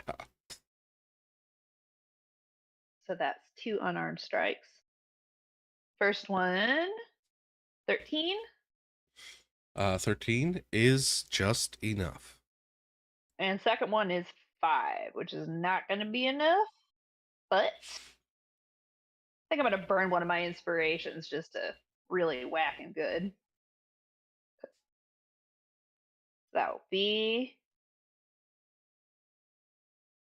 14 for the second one. So that's 2 Okay. that Yep. should They have both worked. hit. Yep. Alrighty. So then we got, was that 2 each? Okay. Is that how that works? Mm-hmm. So another 4. All right. That ends your turn. Sedge, you are back up now. All right. I will move 10, 20, 30. Here, can I see the Havoc Runner? Yeah, absolutely. It's not hard to Okay. see past the snake. Nice. I'm going to shoot him. Here we go. That's a 25. Absolutely hits.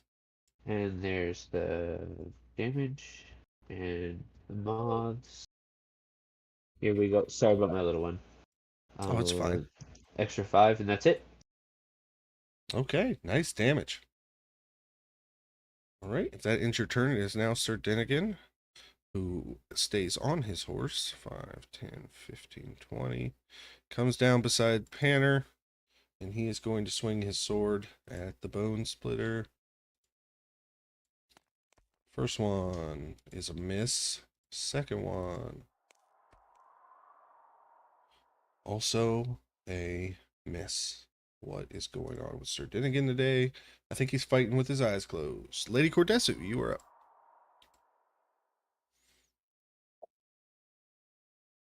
I think I'm gonna move up about 10 feet. Then I'm going to use. I will use Witch Bolt on the Knoll Havoc Runner. Okay.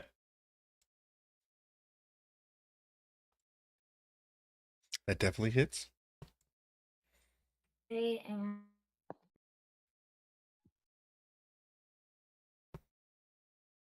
damage. All right, he is bloodied as your arcane energies fly out at him.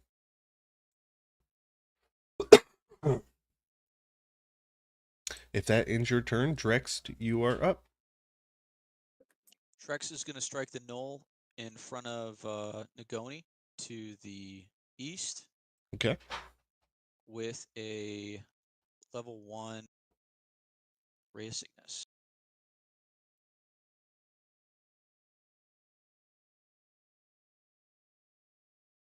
15 to hit. just hits.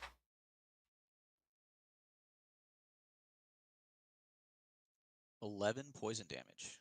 Hell yeah, he's bloodied. Nagoni's going to strike the Havoc Runner with a bite. Okay.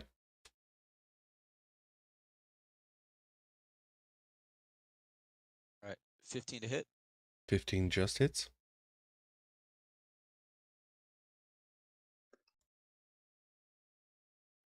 14 piercing damage.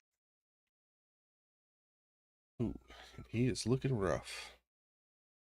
That ends your turn. The knoll you just hit before the Havoc Runner is going to attempt to bite Nagoni in pure anger and miss completely. Bone Splitter is now up, and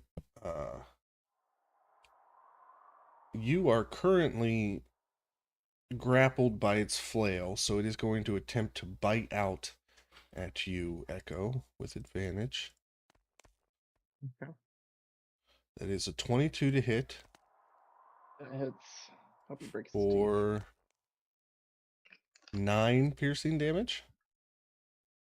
Ouch.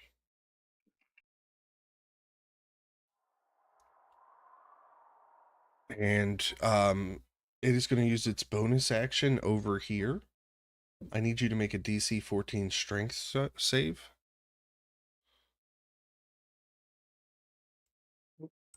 Okay, so you and him switch places as he uses his flail to swing you around. The Havoc Runner is now up, swinging its axe at Nagoni. That is a 21 to hit for 12 slashing damage. Got it. It is going to bonus action disengage. And 5, 10, 15, 20, 25, 30 charged at the squishy little wizard. Now is the other knoll to the south, who's going to spear attack Nagoni. But a 10 will not hit. Echo 44, you are up. Panner, you are next. Okay. Seeing the Havoc Runner going after Drex, Echo will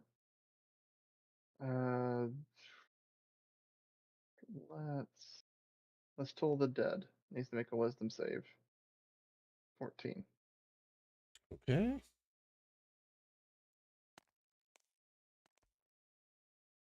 Ooh, 15. That's unfortunate. Let's see. I will. No, I'll end my turn there. All right, Panner, you are up. Said you were next. So Panner is gonna kind of rear back as Echo goes flying by on this flail, and then come back in under and try to hit that bone splitter again. Heck yeah. And that's gonna be 17 to hit. 17 definitely hits. You can have sneak attack. Yeah. And that'll be 8 plus 3. So 11. Okay. How's he looking? He's not bloodied yet. Oh my. All right. Well, I think in that case, seeing that she's been poking him a lot and he seems fine, she might just kind of take that step back and hit that patient defense. Okay. Sedge, you are up. Alrighty. I will just take a shot at this bone splitter right here. Nice. Closest one. It is.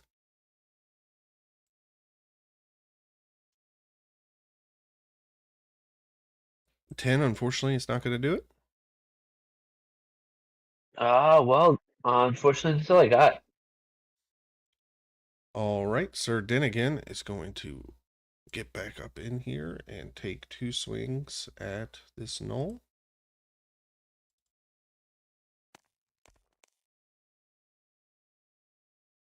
And finally hit with 1 at least.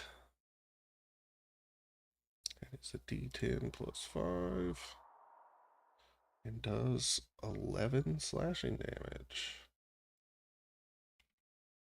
It is bloodied. All right. Lady Cordesu, we are back to you. I already have Witch Bolt on Yep. Havoc Runner. I'm just gonna do the damage.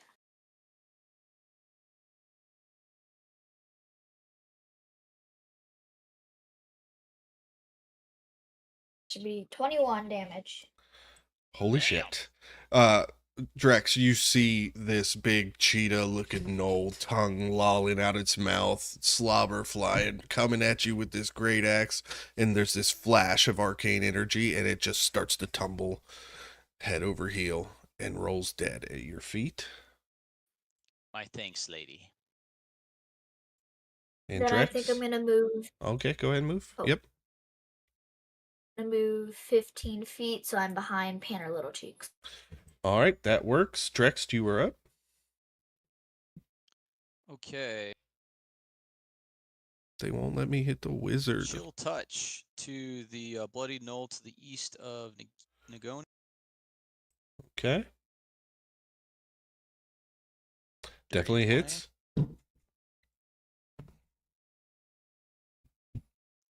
5 damage. All right, not quite dead yet, but barely hanging on. Nagoni's going to bite at the same knoll. Nat 20. Sweet revenge. You don't even need to roll that damage unless you're interested in knowing, because it is dead. Nice. That's it for Drex. All right. Well, he's dead now, so it's the bone splitter, who is going to bite with advantage at Echo since he's still restrained. No, 15. this is Ooh. Okay. Havoc Runner is dead, so it is now the knoll there who is going to make a spear attack at Nagoni. Natural 20. Finally. I'll negate it. You son of a bitch! Clerics! At least it's still a hit. So Nagoni is going to take 5 more. And by the way, Mike, while you were gone, Nagoni took 7 when you stepped away. So 7 plus 5, so 12 total to Nagoni. Got it. Echo 44, you are up, you are bloodied and not feeling very good, and you are still restrained by this bone splitter. Yeah, and he's still not looking rough, huh? Nope, he's not bloodied yet. Is anyone else around me taking any damage? Like, is Tanner, Lady Cordesu, y'all looking okay? Yeah, I'm full. I'm full too. All right. I'm going to. You're gonna see my amulet of the devout glow. I'm gonna use my channel divinity to heal myself for 15 for my action. Hell yeah. Bonus action. Let.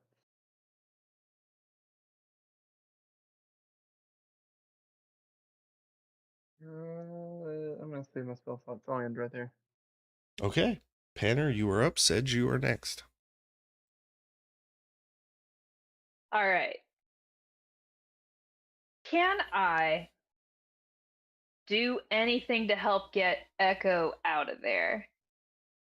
I will allow you to That- try to grab him and pull him out. It would be a DC 14 athletics check.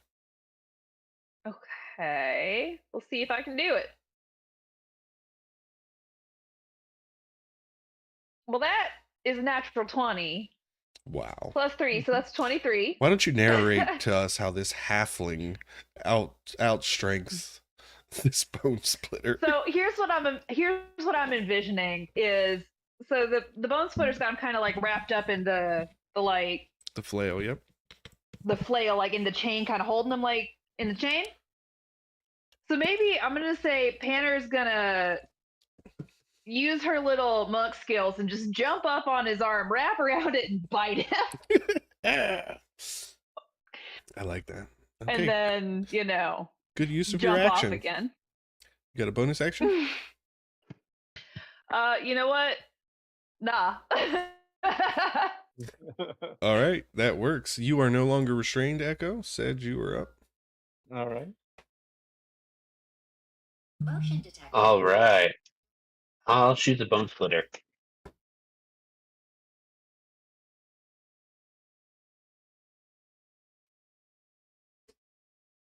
Uh, 26.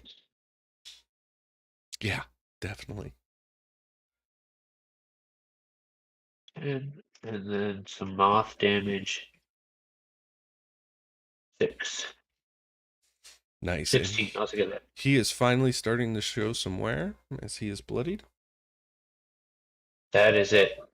All right, Sir Dinnigan is going to try to end this knoll in front of him. Hey, both of those hit. 2d10 plus 12. So 22 damage. Yeah, that knoll is definitely dead. And then he will use his motion 5, 10, 15, 20, 25 to hide behind the wizard. Okay, Lady Cordesu, you are up. I'm going to cast Witch Bolt at the bone splitter. Okay. Definitely hits. Nat 20? Oh, no. No, it is a nat 20. Nice. So, what is the maximum? It's 2d12, right?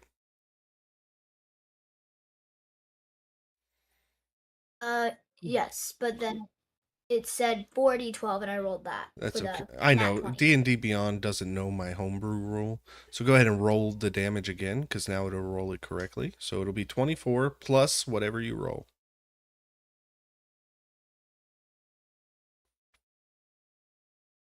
$24 plus 7. Wow. Just enough to kill it. As Lady Cordesu is just quietly putting down enemies left and right.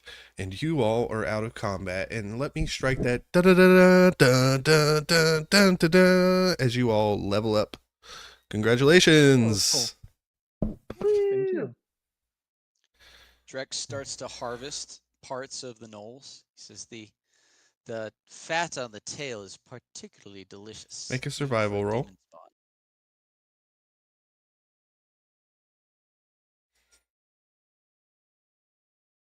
$18.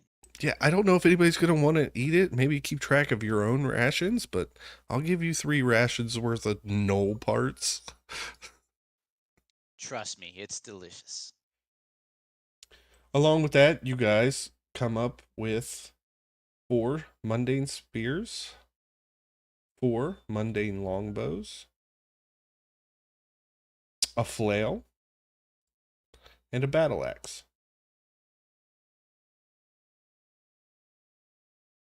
And you do see right here where the knolls were gathered, there is the body of what appears to be a human man from what you can see left.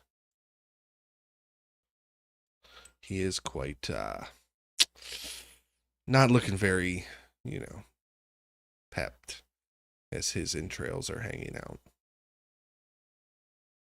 Yuck. Well, I think Pander's gonna go check it out. See, Absolutely. Give me an investigation roll. Yeah, sorry, I gotta get back to I was trying to level up and then I broke it. We'll get it. We're loading the page. It's happening. All right.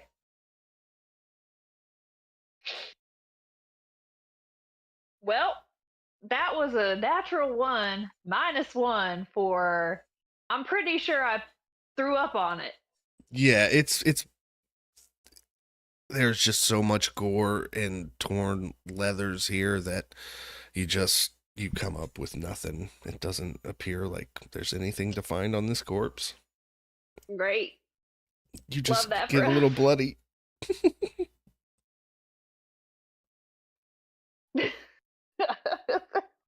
Nice roll. Anybody else want to try? Roll a 0 on investigation. You're looking at the back of your own hand. Like, I think what happens is she walks up and it is just a pile of indiscernible meat and she vomits on it. That's a waste of good food. Oh God. You can still have it, but if you want it, you can have it. She runs off. Echo will go look at the body. Yeah. You can look at the body. This will be the last chance on an investigation roll.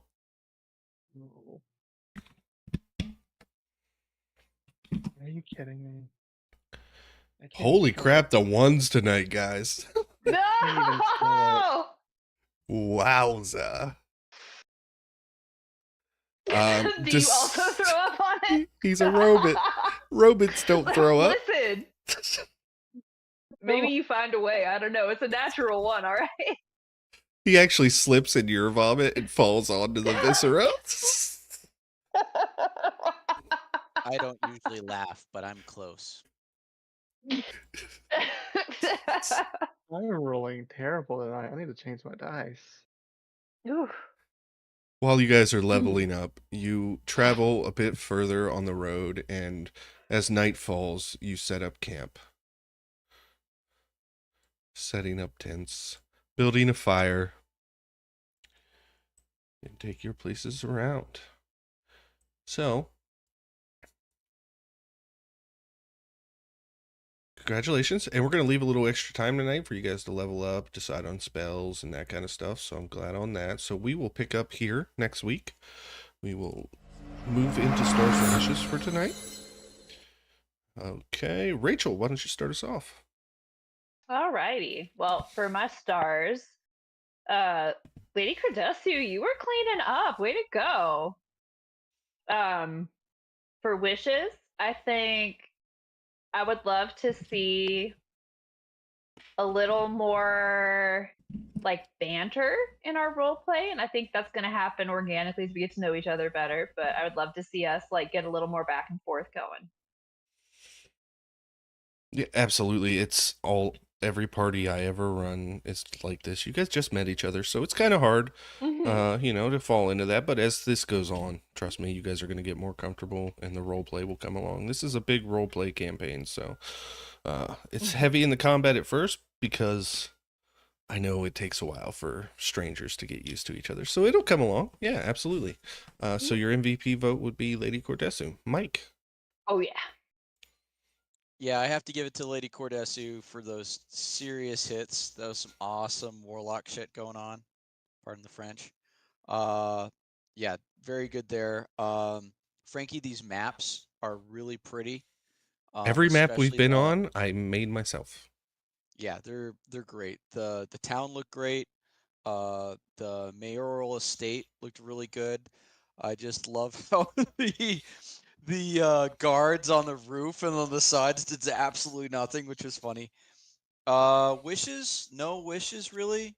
Yeah, I am looking forward to more role play. I think we'll have more of that around the campfire. But other than that, this is very fun. This made my day, made my week. Awesome. I appreciate that. Micah. Yeah, this was fun session. I enjoyed the combat and stuff. Uh, I think wishes for the role play. I think it'll pick up once we get to like they said, get to know each other a little bit better. I think my MVP will go to Panner. Every time the Echo got in a little bit of danger, Panner was there to kind of come save Echo. So yeah, that was great. Awesome. Yeah, of course. Jory. Yeah, I want to give MVP to Lady Cordesu, not just for cleaning up, but for the neat deception earlier.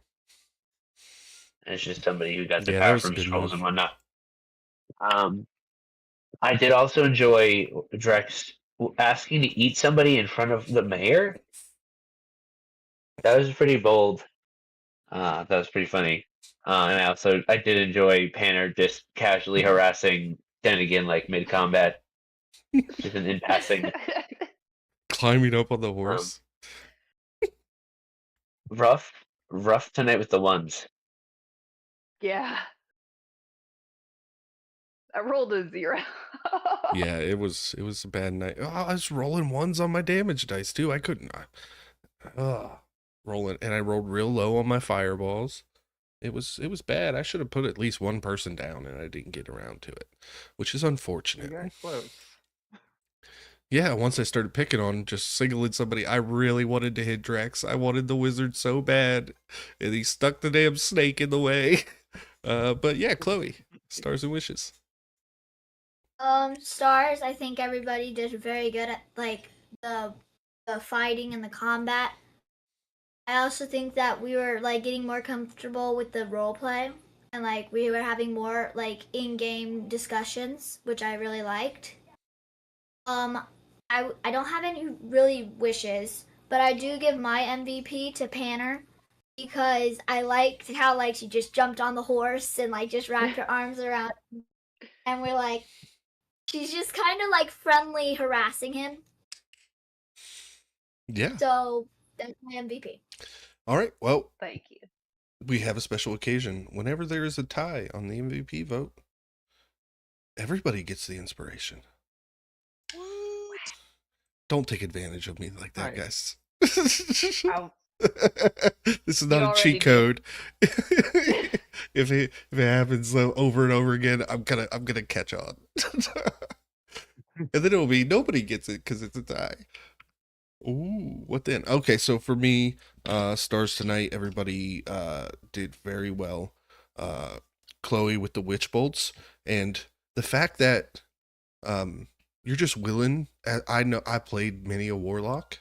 I know how precious those spell slots are, and you're just throwing them out. You might want to learn to get a bit conservative with them coming up, especially on multiple encounter days when you don't have rests in between, or you can keep going all out and wait until you get desperate to use your sword. But good job putting all those enemies down. Drex, Mike, you're funny as always. All of your characters find ways to make me laugh, whether getting eaten by ropers or threatening to eat uh eat my NPCs, which is just messed up, man, on so many levels. Sedge, the old man voice, cracks me up every time. I don't know how you're gonna sustain that for an entire campaign, but I'm here for the attempt. I got to beat on Echo a little bit tonight, which is good. All around, I know the roleplay will come. So as you guys get more comfortable, I want to shout out an MVP to this extremely large viewer count that I have tonight. I want to thank everybody who came out from Rachel's Twitter to watch tonight. We appreciate you guys here. Hopefully you guys will jump over to the Twitch and give me a follow. It's Mr. Slindy Plays over there. Another shout out to the sponsor, uglysoap.com. Remember, promo code Minhal for 10% off. Other than that, guys, I will stick around in the Discord for a little bit to answer any questions, talk you guys through your level up, or just BS how you guys want. Other than that, everybody have a great night, and we'll see you next week.